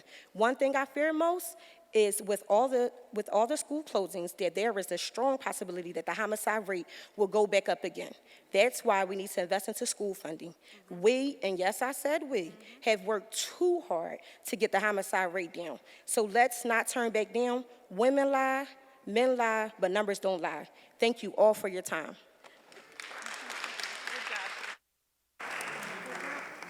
You know what else we also have to pay attention to? And we're going to try to, we will figure out a way to be for our kids. What it looks like, we'll see as we go through the deliberating this process. But also what concerns me about the current facilities plan, and we knew they would have to right-size some schools, and we understand that. But I also recognize that once that announcement was made, right, common sense also said that a parent is not going to sit around and wait for a school to get shut down. A parent, once they got the notice that a school will be shut down, that parents are gonna start figuring out what are they gonna do to protect their child at all costs. And I believe that's gonna also play a role into what the decisions they are making and how it's gonna have an impact on the school system early on in the future. Rather you agree or not with other alternative schools besides the public school system, and I'm not here to debate that. I just know parents who have parents, and I'm a dad, your most precious asset are your children, and you go all out just to make sure they get a high quality education. If that wasn't the case, that you wouldn't have so many waiting lists on other alternative schools to the public school system. And so, I mean, it's a reality conversation that sometimes get caught up with people get on one side versus the other side, but the ultimate reason is that we have to make sure we supporting our kids at all costs. And so that's something that has to be taken in consideration as well in terms of protecting our young people with this current facilities plan. Go ahead. Go ahead. Hello, my name is Allegra Dingle. I live in the 3rd District, and I represent Southwest Philadelphia on behalf of Transit Forward Philadelphia. I want to thank the council members who have been involved in making SEPTA a viable alternative to cars in Philadelphia. Thank you to Councilmember O'Rourke for speaking to that tonight. With that said, I believe there's more work to be done. For one, I'd like to see the G on the rapid transit network route so we can get to great places like this in Southwest Philadelphia frequently and reliably. Secondly, I'd like to see the 52 and the trolleys actually running on time as part of that rapid transit network. Finally, I'd like to see further funding for zero fare and student fare. We can connect our young people, our disabled people, and our poor people to everything that Philadelphia can offer with free or reduced fare. I'm excited to work together with Southwest Philadelphians to invest in a system that will reduce traffic deaths, connect residents to opportunities, and promote a greener and cleaner city. Thank you.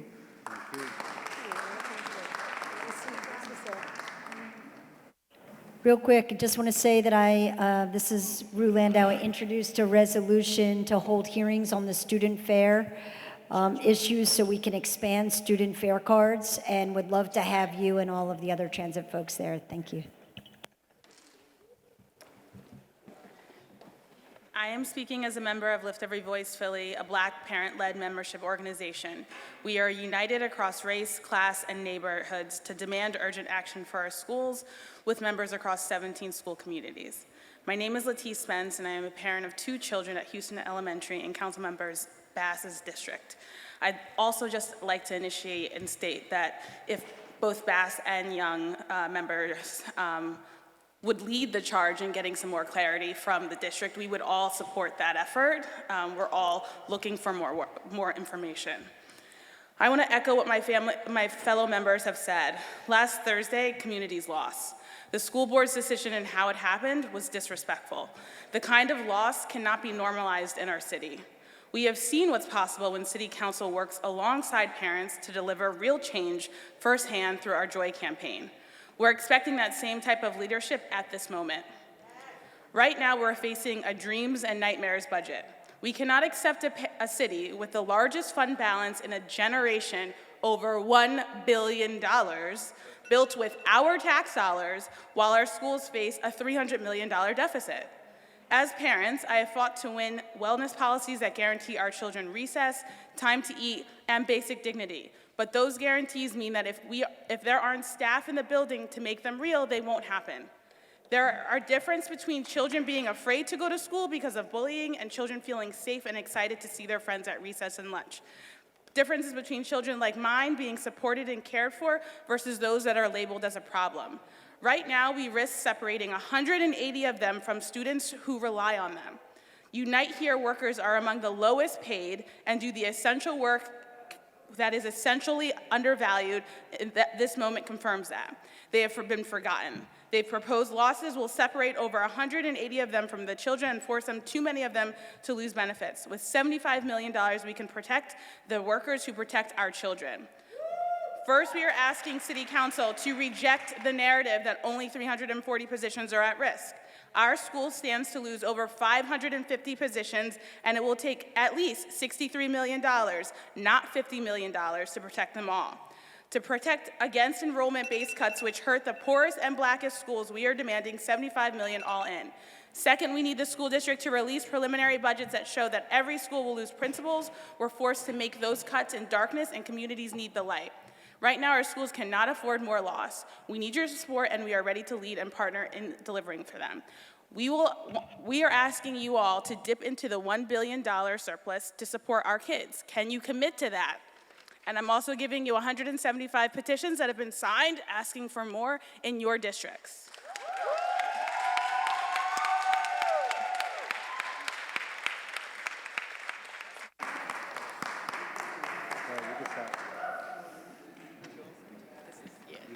Did you want to answer her question? I mean, we're still going through the budget process, so we will continue to work and make sure we advocate for a budget that reflects the needs and issues and concerns of the people. But we did support you guys from your last advocacy, so we hear you loud and clear. A little bit of joy in the room. Go ahead. All right. Hello, my name is Julie Krug, and I live in the 2nd District. I am one of your constituents. I am speaking as a member of Lift Every Voice Philly, a Black parent-led membership organization united across race, class, and neighborhoods to demand urgent action for our schools, with members representing 17 school communities across the city. I want to start by acknowledging what happened last Thursday. The rushed vote to close 17 schools has left families across this city shaken and uncertain. That decision and the speed at which it happened has real consequences for our children and our communities. I also want to thank City Council for standing with us on the wellness policy, ensuring students have access to bathroom breaks, and for your efforts to slow down facilities planning as we work together to address this budget crisis. Right now, we are facing a dreams and nightmare budget. Every person on this council has an opportunity to step up and protect the children and workers in our schools. We cannot accept a city with the largest fund balance in a generation while our schools face a $300 million deficit. We cannot wait for the outcome of a debate over a new tax, and we cannot afford more rushed decisions like the one we saw last week. Council has shown real courage by pushing back. Now we need you to finish the job by using the $1.2 billion rainy day fund to provide the stability our families need. In just a few weeks, my daughter will be graduating. Thank you. She went through the COVID-19 pandemic like every high schooler in this city and experienced firsthand what disruption and instability in school can do. When I was a first-time kindergarten parent in 2013, our schools faced devastating cuts. Her school had overcrowded classrooms, no aides, and no librarian. I worried every day about what needs were going unmet, and across the river, a child died after suffering an asthma attack in a school without a nurse. Unconscionable. That was not an accident. That was the result of disinvestment. And now it's happening again. In 10 years, the effects of these decisions will still be felt across the city. Our kids need to know that the adults making the decisions, all of you, about their education will not abandon them. We cannot keep repeating a cycle that tells children and the staff who support them that they do not matter. While the mayor's proposed $50 million is a step, it is not enough. It leaves more than 200 positions at risk and schools facing real disruption.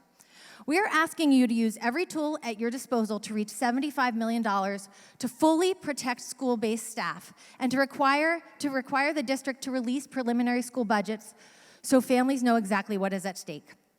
Will you require the district to release preliminary school budgets for families? And will you also do whatever you can and get that money for our schools and these positions? We have a huge surplus.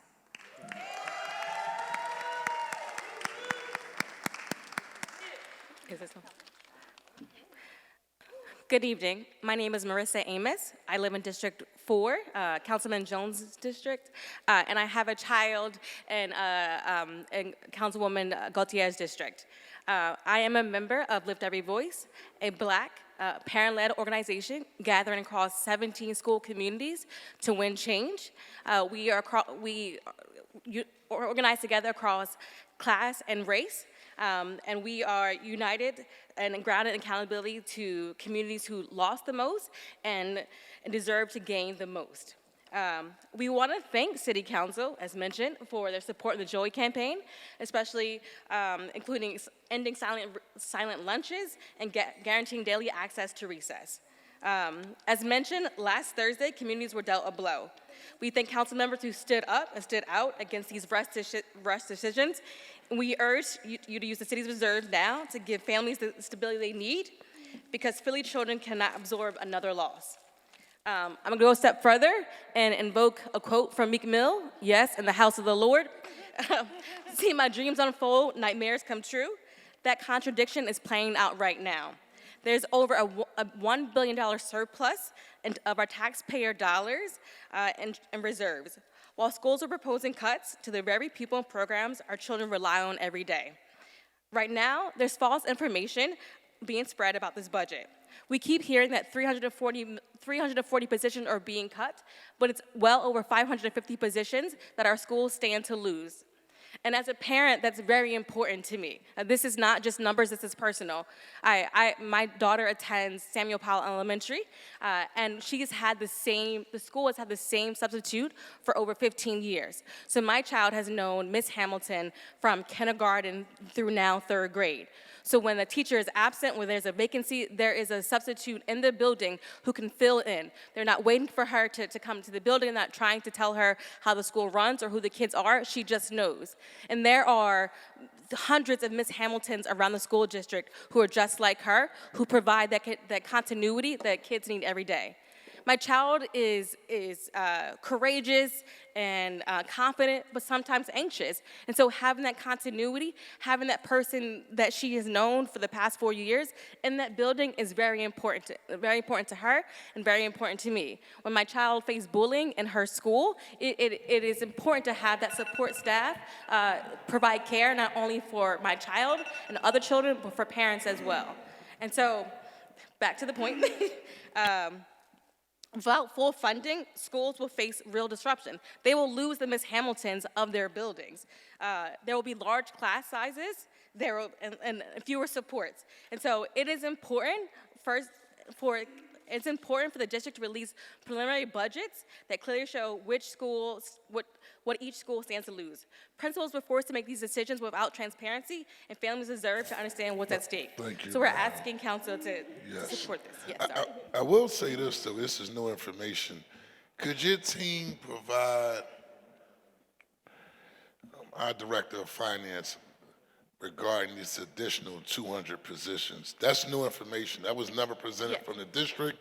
It was never presented from the mayor, unless I haven't seen it to date. And so if somebody can just provide that officially to us, just so we can have as we go through this process, just so we'll know. At least ask the hard questions. Building Dr. Anthony support Phillips. specialist. And I just I'm just very curious to know, because what I'm hearing, and correct me if I'm wrong, that a lot of folks in purple shirts and some other folks are saying you are okay with the Uber and rideshare tax being passed. Is that what I'm hearing? Okay, so but I do want you to know that just like a lot of these large bureaucracies, the district, more than likely, y'all may not see it, they got y'all going and all that stuff and more, but that money, they figured it out. And y'all haven't been able to see the fact that they figured it out and they got y'all out here. So, and now we're about to tax people for something that they probably could figure out on their own. And so I just don't think you're gonna find out. Everyone's gonna find out. I think they gave a real opinion. I think they're saying use the fund balance. All right. I think they're also saying they don't really care where the money comes from. Fund our school. And this council agrees with that. And we also know the school district, like that gentleman said, that financial audit needs to happen, because at the end of the day, they're playing circles with us in so many ways and more than one. And we don't even know it. Y'all don't even, a lot of folks in the city of Philadelphia don't know how the district is playing games with us right now. And we asked the district for every 17 school, give us a disaggregated budget analysis for each one to tell us what is going on. If you noticed, they flipped on 2 schools, 3 schools without any explanation. If they had them on the list, took them off the list. What changed? We asked them, just like we ask our children, show your work. And they have not done it. Please continue to demand that they show their work, which includes the audit, which is exactly what we have a bill from our Curtis Jones, Councilmember Curtis Jones, doing that. But you can't take your foot off the gas, because they need to know that they have hidden money here, there, and everywhere, and we need to know what is going on. So keep doing what you're doing. Thank you. Can I make an announcement? Real quick announcement. Yes. We also have, for individuals who want additional resources here, Office of Community Behavioral Health, Department of Revenue, the Fire Department. I think my staff didn't text me like 1,000 times to say make sure we acknowledge who's here. So if anyone wants to take advantage of those resources, they're here in the back. Go ahead. Good evening. All right, I am, as you see, I'm repping Lift Every Voice. My name is Carrera Wilson. I'm a proud mother of 3 children who attend John Berry Elementary. I'm also a 634 local union member and a climate staff worker at Henry C. Lee School. Thank you. I'm thankful to be part of Lift Every Voice Philly, because without it, I wouldn't fully understand what's happening with these budget cuts. To most people, it sounds confusing. But the truth is, this is about real people. People like Ms. Burton, Ms. Reds, whom my children love and trust. One of my children has an IEP, and they are her go-to people. If they're cut, that would deeply affect her and so many other children. When I think back to going to school, certain staff were the reason that you even wanted to show up. That hasn't changed. And I want to be honest about what this work actually looks like. At my school, after 1:30, I am often the only climate staff member on the floor. After covering 3 lunches and recesses for over 120 students, making sure they're safe, fed, have water, and can use the bathroom, I'm then expected to be everywhere. That means monitoring halls, helping teachers, supporting kids in crisis, escorting students, preventing and breaking up fights, de-escalating conflicts, tracking down missing students, helping with early dismissals, coordinating with custodial staff, and even stepping into the classroom when teachers need a moment. And I am the adult that the kids come to, sometimes all at once. And I'll tell you this, one day when I wasn't there, both the students and the staff were like, it was so chaotic without you. They were asking, where's Miss C, where's Miss C? You know what I mean? Because they rely on us. There are so many Miss C's in our schools, in all the schools. Mr. Higgins, the building substitutes, Miss Lydia, Dean of Students, the adults who these kids really know and trust, who show up for them every day and keep the building running smoothly, honestly. Please don't cut them, don't cut us. On the 50 million, the math isn't adding up, or as our kids say, the math ain't mathing, right? It only covers about 60% of the cuts, which means schools are still losing critical staff, y'all. We are asking City Council to use every tool that you have to help us reach that 75 million, to fully protect school-based staff, and to require the district to release preliminary school budgets so families and workers can know exactly what's at stake. Thank you guys so much for the Joy Campaign and everything else.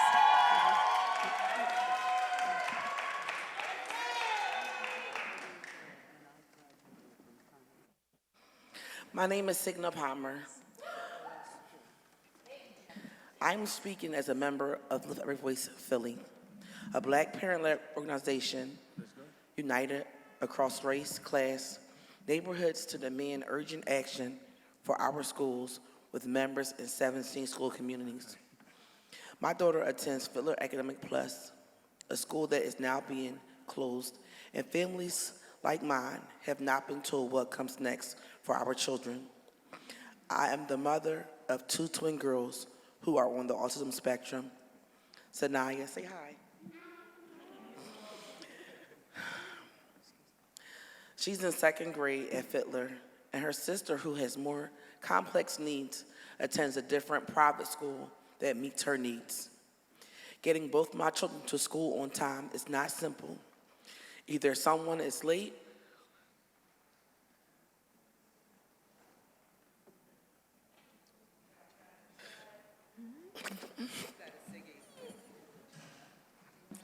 or someone has to arrive early.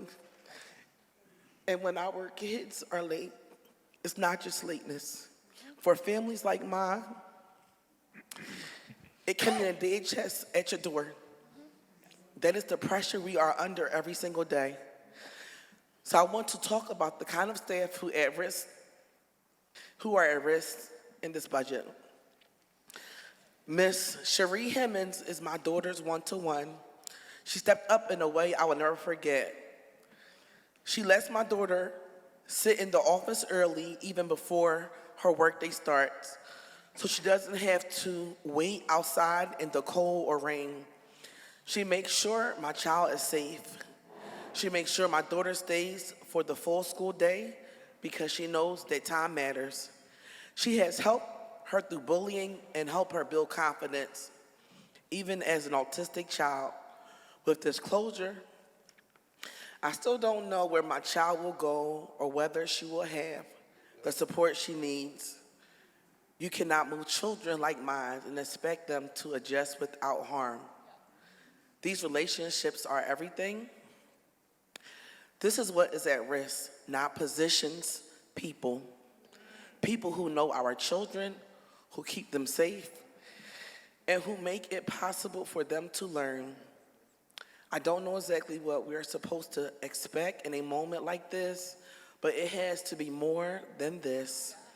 I'm calling on you to use every tool you have to shield my child and children like her from losing the people who care for them every day.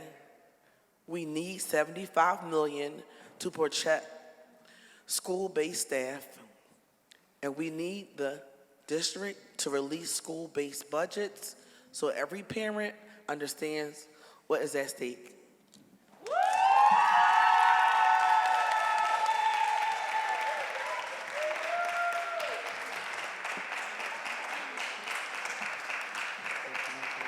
Good evening. My name is Ben Scheinfeld, and I live in the 3rd District. I'm here today as a member of Lift Every Voice. I want to recognize Council for its support in making our wellness policy a reality. I think that speaks to Lift Every Voice's track record of holding the school district accountable for certain things that need to be done. We're going to continue to try and do that. I watched Council work hard to pin down the school district to delay their vote a couple weeks ago, and it was quite choppy going. I have a first grader at Lee, a K-8 school in West Philly. To send him to school, to send your child to school is an act of trust. To some extent, you're putting your trust in the institution, the facilities, the curriculum. Really, though, as you've been hearing, you're putting your trust in the people who make up your school. Teachers, counselors, facilities, and climate staff who care for our kids every day. At Lee, we have Miss C. She just spoke. She's one of hundreds of climate staffers who are members of Local 634 who are at risk of being torn away from their school communities. You heard her describe her responsibilities. They're impressive that she gets them done, but that's not what makes the trust or the lunchroom work. What makes it work is hearing Miss C describe your kids' behavior, emotions, their eyelashes, realizing that she hasn't just learned their names, but reads their faces, whole lunchrooms of individual kids she truly knows. Support when they need, boundaries when they need. Trust that makes schools work is being able to tell your tiny 6-year-old, if you need help, find Miss C. I trust her, and she'll have your back. There are hundreds of Miss C's across this district who need your action right now. Often they have years of service to their schools. They make up the bedrock of trust in public education. They cannot be shuffled around without eroding parents' confidence that our schools can work. As was stated recently, this is a legacy moment. You got the opportunity to continue to reverse precedent over the last 40, 50 years to try and continue to rebuild trust in Philly schools, starting with funding these critical positions. Thank you.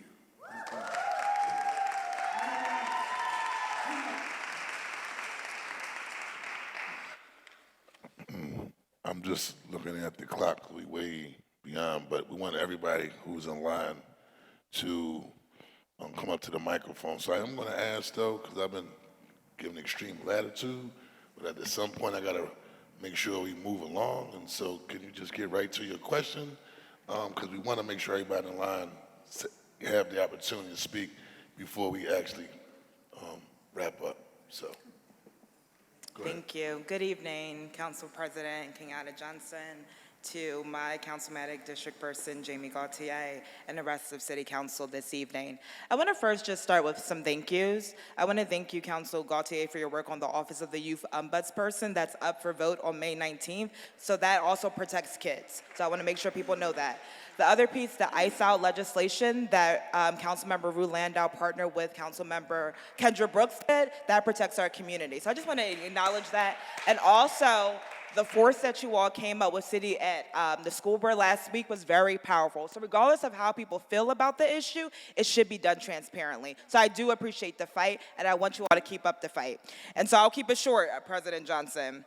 So my name is Inella Ray, and I'm coming here as a resident today, all right? So I'm the community member. I'm also a part of the neighborhood of Cobbs Creek. I'm also in the 3rd Councilmatic District. I'm also a proud Philadelphia Public School grad, and I'm also the board chair of Lift Every Voice Philly, and I'm also a proud member of Delta Sigma Theta Sorority Incorporated, and I'm also a proud auntie of young people who attend Philly Public Schools. So this is why this is so important to me. So I'm here today to ask City Council to work in collaboration with the mayor to close the structural deficit and prevent any school-based cuts. I'm agnostic about how you do it, I just ask that you do it. The people who fill our schools are the collective heartbeats of our communities. They nurture, protect, and invest in the brilliance of our city's young people, often far beyond what their job descriptions require. Every day, they meet students at the intersection of poverty, gun violence, and systemic disinvestment. They show up with care, consistency, and too often their own resources to make children have what they need. Our students don't need less support. They need more. They need teachers in classroom. They need counselors to support their mental health and well-being. They need climate staff who help create safe and welcoming environments. They need aides who protect and provide direct and consistent support. They need the full ecosystem of adults who make schools function every single day. I know this personally. My earliest years in school were shaped right here in this neighborhood. So like you, Council President Johnson, I'm about this life and I'm passionate about this community. I actually grew up right a few blocks away, and I went to Longstrap Elementary, just a few blocks from here. And so that place felt like home. And the reason why it felt like home, because we had educators like Ms. Harris, Mrs. Tarver, Mrs. DeZor, Mrs. Pollard, Mr. and Mr. Montu, people who saw me, valued me, and believed in my brilliance enough to cultivate it. So I am a proud graduate of the Philly Public Schools, but I'm also a graduate of Harvard University. So when you invest in our kids, they go to places like that. I'm not special, and we need to make more investments in our kids so they can go far places and come back here and improve their communities. And so that's what's at stake. Philadelphia children should not be asked to carry the burden of budget caps. So again, I don't care how you all get it done, I just ask that you get it done, and I will see you all tomorrow at public testimony.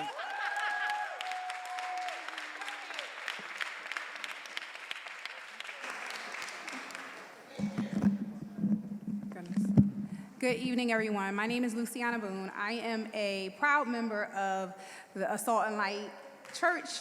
I'm also an educator in the city of Philadelphia. My question is about inflation, wage stagnation, and the loss of social safety nets putting us all at risk.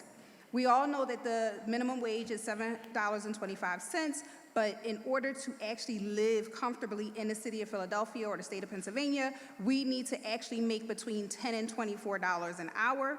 My question is, while Pennsylvania does not allow cities to set their own minimum wages, preventing Philadelphia from raising it locally, what is your plan to address these critical issues?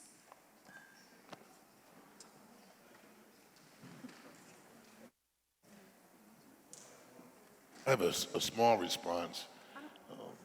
On the state level, we continue to work in partnership with our Chairman of Appropriations, Jordan Harris, our Speaker of the House, Joanna McClint, but most important, a young lady named Ronnie Green, who's a state representative who's leading the charge to change the minimum wage. But I'm also going to be up front because I'm not going to say anything for likes, clicks, and clapping. It's an uphill battle because on the state level, we have the majority in the House, but we're in the minority in the Senate, and you need the Senate to approve any minimum wage increase.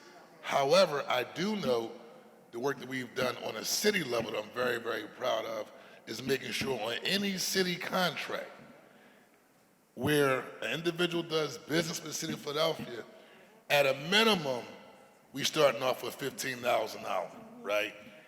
We obviously must do more, but it's not $725. So any business that wants to do business with the city of Philadelphia, any contract that we provide an individual with to do business with our city, at a minimum, you have to pay $15,000 an hour with the tools that we have, because as it was mentioned, we can't set the tax policy on a city level similar to how we can on the state level, but we can require if you do business with our city, at a minimum, you will get $15 an hour, and so that is a step in the right direction.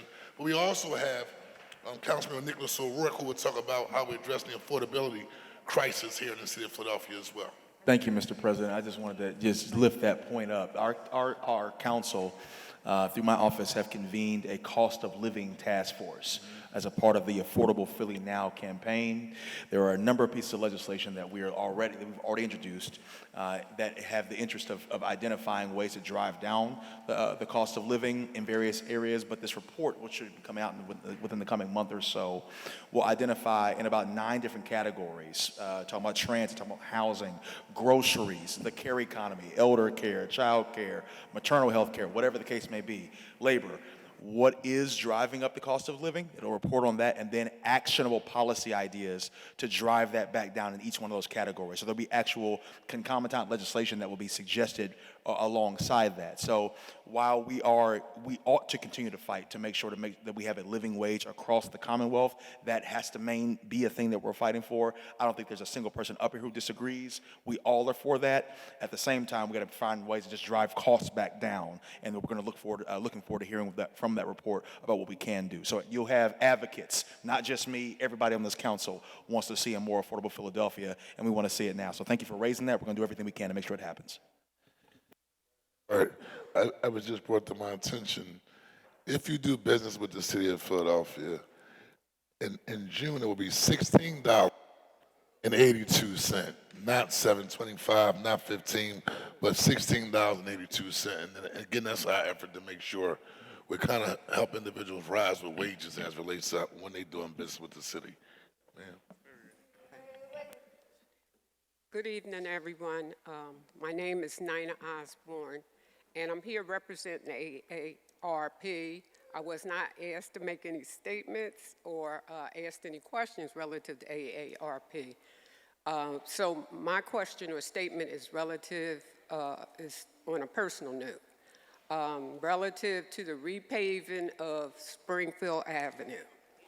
I live on Springfield Avenue. I think it was a couple years ago. We had a water main break, and they dug up the street and repaved and replaced the pipes and repaved that part of the street. And they went up and down the street and replaced pipes for the various homes. When we had the work done, we were told that the street would be repaved from curb to curb, but that has not happened. So I was wondering if there would be any money in the budget, or, could there be money placed in the budget to repave Springfield Avenue? Thank you. Thank you for coming.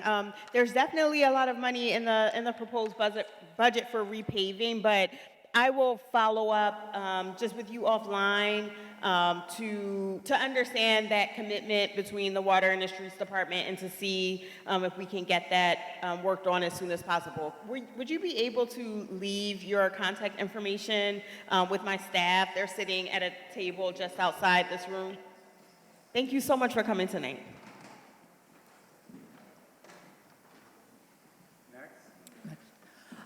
Hello, my name is Lynn Hogben. I'm a long-term resident of West Philadelphia in the 3rd Councilmanic District. I want to make 2 points discuss 2 issues about the budget. One, protecting our immigrant neighbors, and the other, funding education. I want to thank Councilmember Landau, Councilmember Brooks, and every single one of you council members here for passing the ICE Out legislation. One thing I learned from attending the ICE Out hearings is that the Defender Association has a habeas corpus program that is actually succeeding in getting immigrants who are wrongfully detained released from detention. I would urge council to make sure the Defenders Association has adequate funding, and I have no affiliation with the Defenders Association, so that they can continue this program, which is actually working and getting something accomplished. With respect to education, I just would urge council to treat funding our schools as its most highest and sacred priority.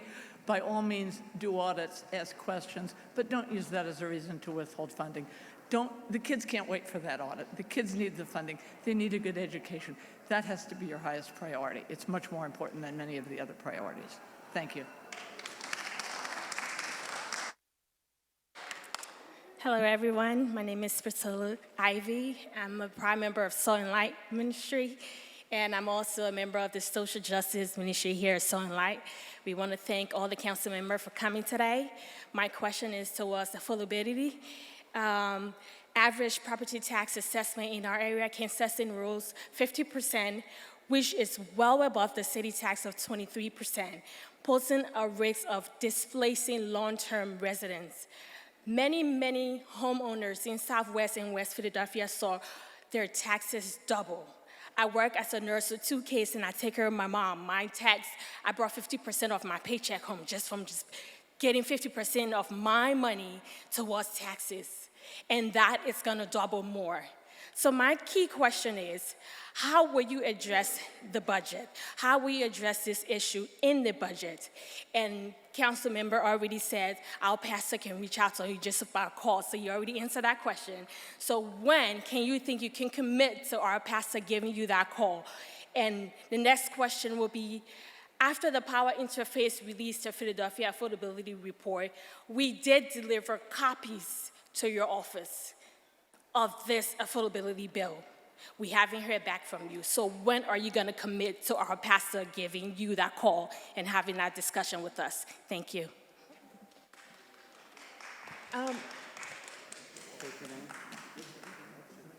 Well, I didn't text your pastor and said, Pastor James set up the meeting with me and your social justice committee. So when you talk to him tomorrow, he'll say the council president already reached out to me, and my staff will put it on the schedule. But I'll definitely be back. But a couple of other things. One, my office is working with Power Interfaith to host a council briefing on the report. So we'll have an opportunity for council members and their staff to hear about the report.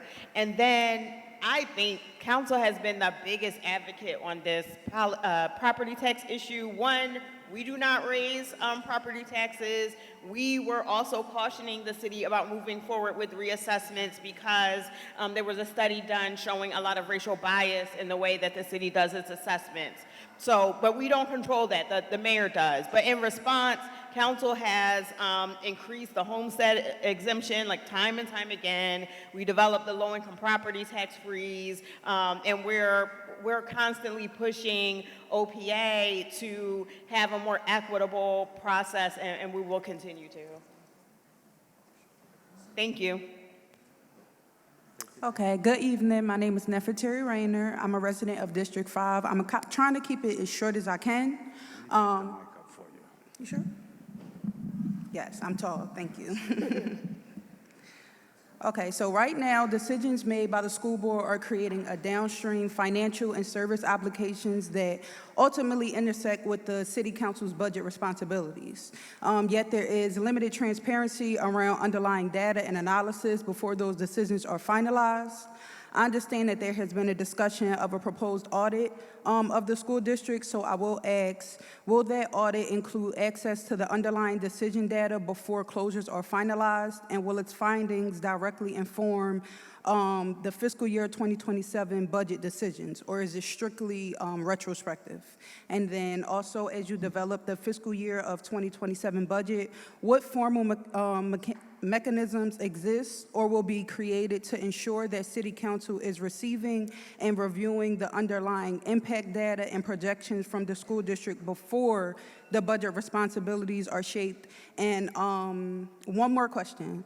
What accountability structure exists between the school district's closure decisions and council budget oversight to ensure that fiscal planning is not reacting to outcomes after the fact, but informed to be transparent pre-decision data on student impact, capacity, and service continuing?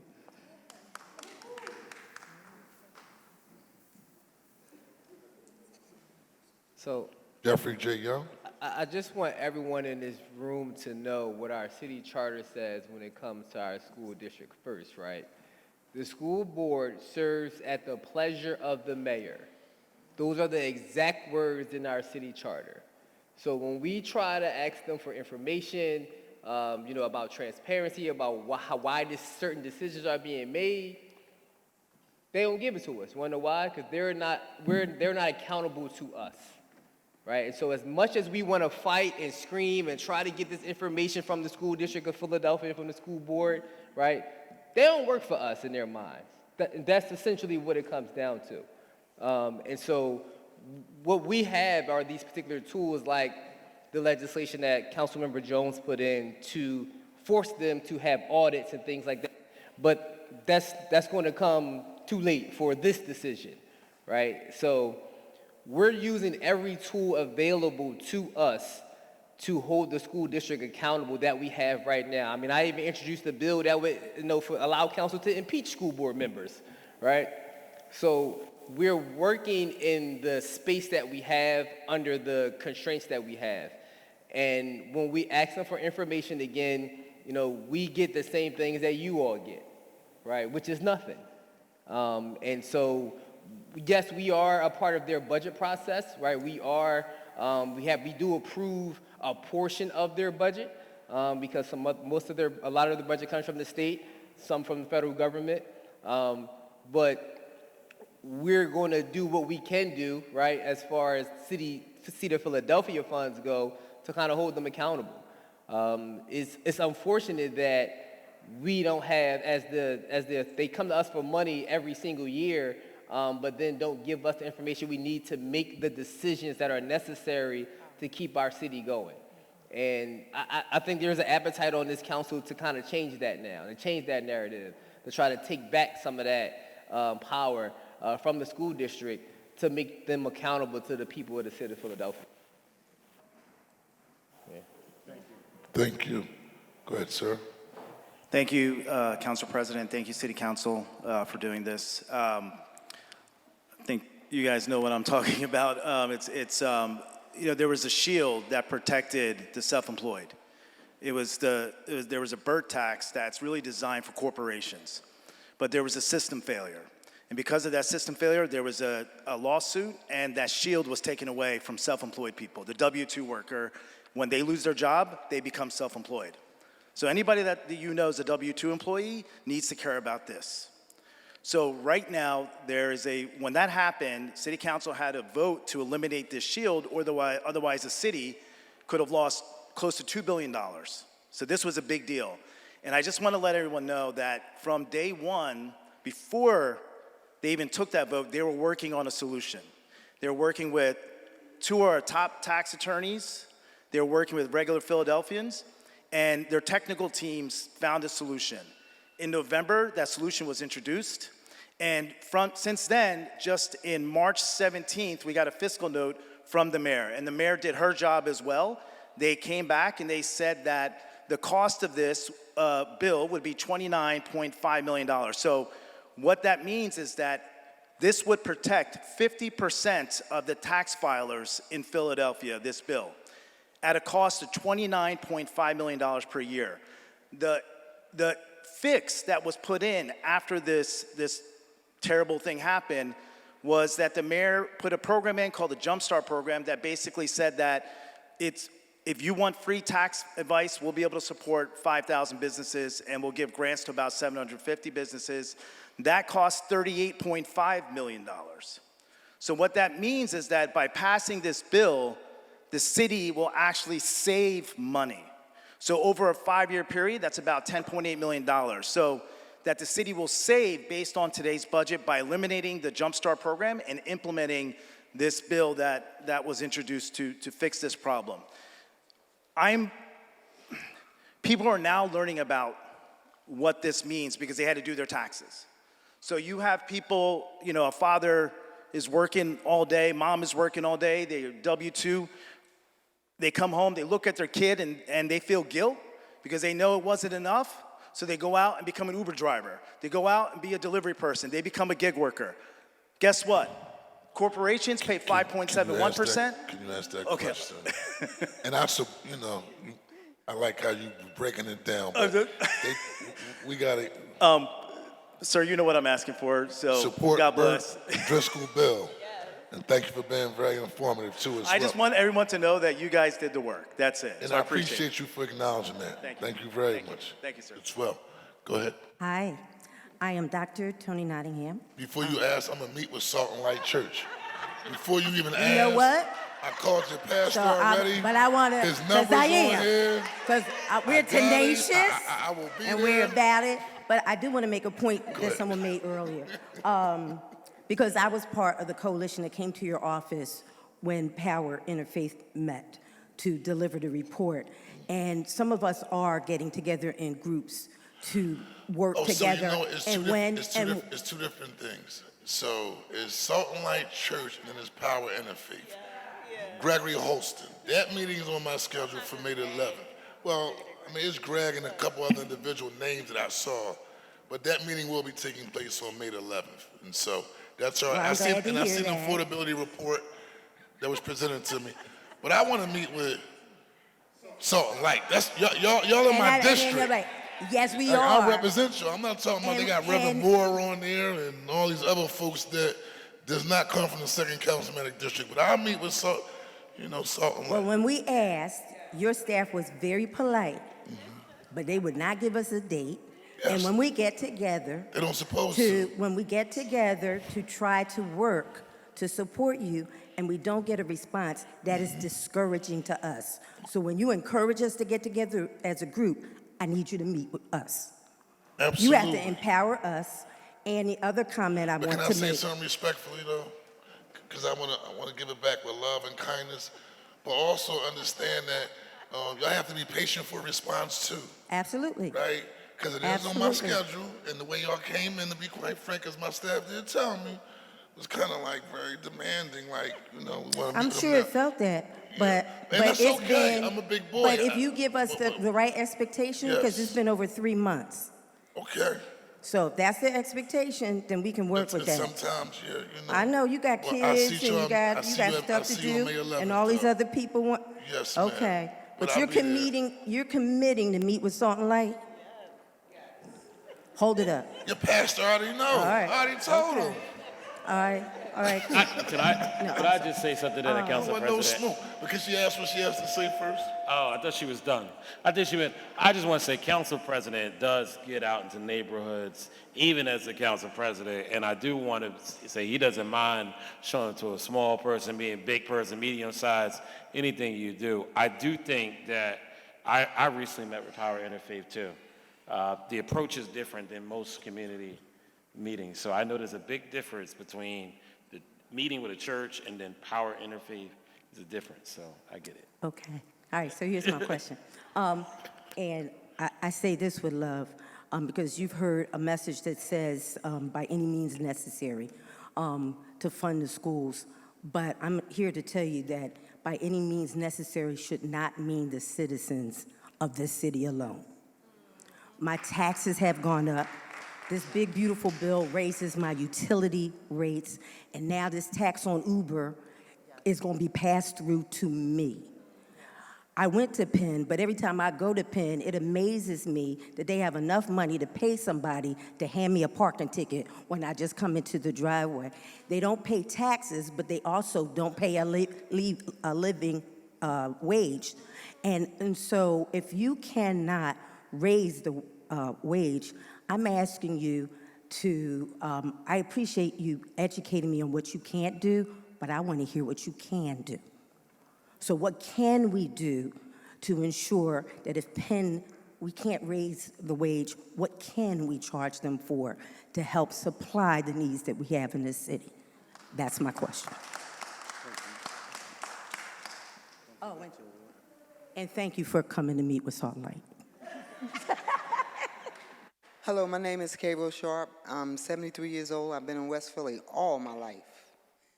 I live 5 blocks from where I was born. But I'm here to talk about, I heard you talk about housing and everything today. I'm here to talk about people stealing people's houses. My house was just stole from me. And I went to so many organizations in the city and nobody helped me. I lost my house because a young boy felt like I didn't deserve it. And I didn't get any I had a lawyer, but I didn't get any representation. He didn't question anybody. He didn't do anything for me. So first of all, I want to thank you all for listening. Hope you're hearing and hope you can help me because it's happening to senior citizens like me every day. It started back in the 70s, over 50 years ago, and it's just quadrupled since then. And nobody's doing anything. Could somebody put some money in the budget to help us senior citizens?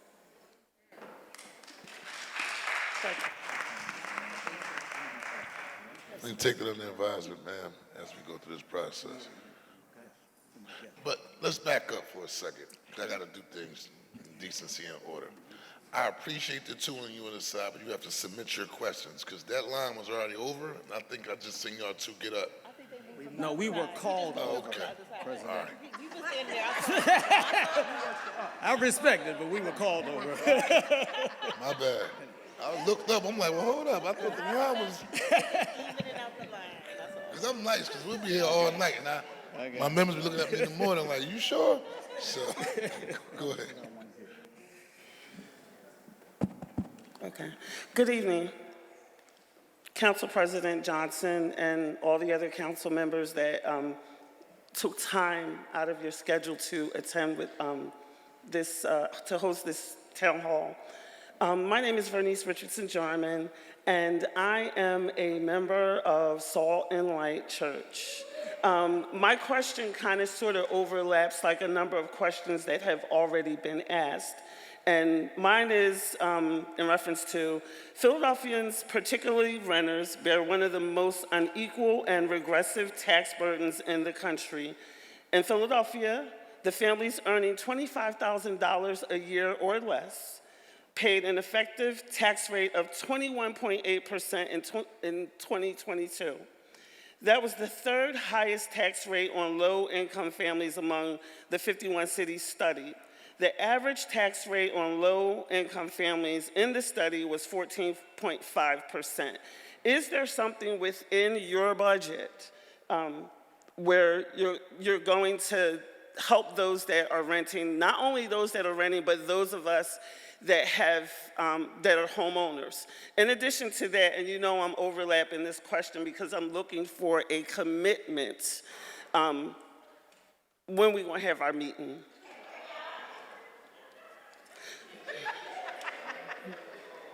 At least I got a smile out of you on that one, but when can I say that we will have our meeting? Soon. Yes. Okay. Because I've been standing here and I've been taking note to your responses, and the very first one was waiting for a call from your pastor. We'll meet any given day. I'll be there. And I understand that you have like a busy schedule, you have family and everything.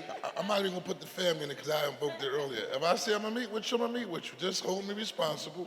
I already called your pastor and said we'll meet, and we'll meet. That's all. Okay. And just for the record, I just want to clarify it. There's a difference between Sean John calling me and saying, CP, I want to meet with you in my congregation versus Power. They are two totally different organizations. Right. I know Power Interfaith very, very well as an organization. That's different from Salt and Light Church saying, hey, we would like to meet with you in our congregation, but I will meet with you and your team, and we will sit down and figure out how we can be supportive of one another, and that's my responsibility as the district council person, first and foremost. So I shall see you soon. That's my word. Thank you. We appreciate your response. Thank you. I did say Sean James, man. And quickly, we would have to. Okay, it's been a long day, man. It was an accident. Okay, all right. I would say, I would love to follow And up my with you pastor named offline. James Lovell. We have a number of supports for renters and homeowners in the budget. It's the second largest category after public safety. So I would love to kind of go through that in detail with your group. And I'll just add one, because I think that's the last Salt and Light Church shirt that I saw. There's another one. I just want to just say for the record, for those, this is what theology looks like. Truly. And I thank you for your advocacy. I know that, we're laughing and all that, but as a person of faith myself, I appreciate the moral voice that you add to this discussion, that you're doing this, you're raising these concerns because your faith calls you to do so. And I want to encourage that. I know whether you are in Salt Light or you're at Power, whatever the case may be, it's important for those of us who have a conscience, who answer to a higher authority, to have a deeper devotion, to make sure that we're exercising our faith in more than just waxing eloquent week to week, but by engaging with the issues that materially impact our lives. So I thank you for your advocacy, just as a member of the body, and I know all of my colleagues actually appreciate it as well. Thank you so much. Amen. Takbir.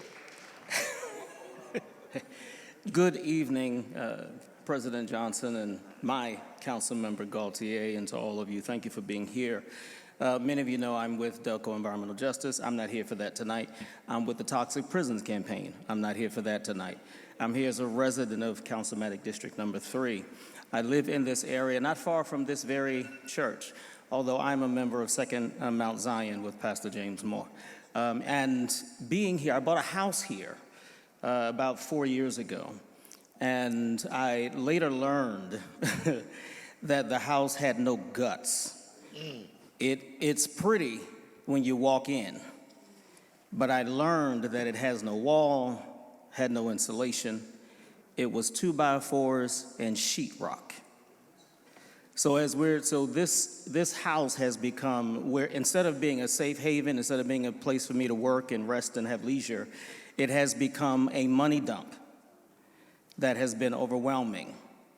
And so as we're talking about building these new properties, just a few things. I don't know if this is an ask or a suggestion, but there's some things we really need to keep in mind, especially as we think about violence levels, because I hear noises, very loud, excessive noise, most of the days, most of the hours of the day. And so some of the things that I want to encourage you all to consider very strongly is to make sure that these contractors don't cut corners. And I also want to encourage you that in ensuring that these contractors don't cut corners, is that inspections regularly and routinely take place, and that these contractors are building according to code, because that impacts and clearly affects social dynamics, and it is a very clear part of environmental justice, and it is a part of sustainability, not only for homeowners and renters, but for communities. My house becoming a money pit is highly problematic, but I am far from the only one that has had to deal with this sort of thing. And it makes it difficult to desire to be in Philadelphia and to function here. Thank you.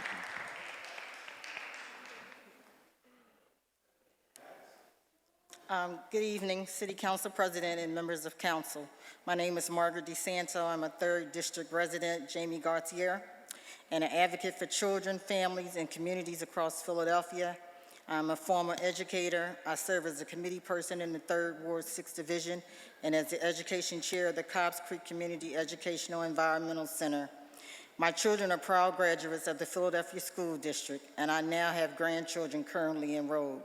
I am here today with a clear ask, at minimum, support the mayor's proposed $50.4 million investment in the school district to prevent harmful cuts in the 26-27 school year and continue building towards the full funding of our schools' need. Let's be clear, we are in a moment of urgency and our response must match that reality. For years, our schools have been underfunded and our children have carried the burden of that disinvestment. A court has already affirmed what families have long known. Our schools are not funded adequately or equitably. The Commonwealth has begun to respond. Now the city must do its part. We cannot accept that as a status quo. When we fail to invest in our schools, we limit what is possible for our children and for our city.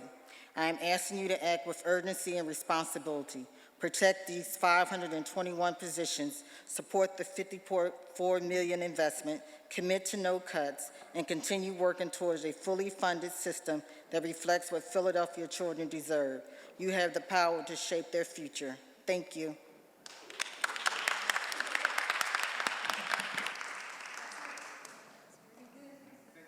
Me?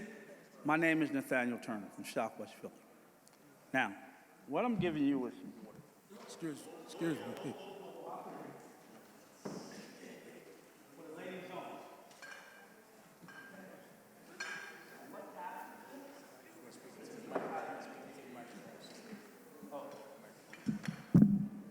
This is what I think. To the ladies only. I got one more thing. A plastic one. Now, the water you're drinking is no good. And you're aware of that. I think City Council should change waters. Because you're worth it to us. You do very hard work. Now, the other thing, I think the Philadelphia Water Department can make that water. It's better. And you want to raise money, you should sell water. It is astronomically high all over the world if you follow current events. There's no water in Arizona. It's going dry. Vegas is going to go dry. But if Philadelphia funnels this water, put it in the new container, not this plastic, but the new containers that they have out there, then you can solve some of your money problems. And I'll give you a brief story, then I'm not done.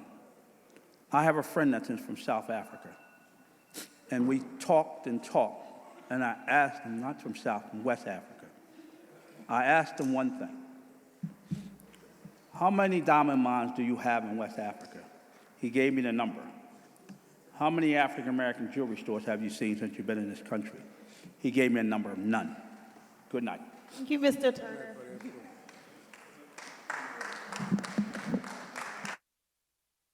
One question. Yes, one. Alita Haynes. How you doing, ma'am?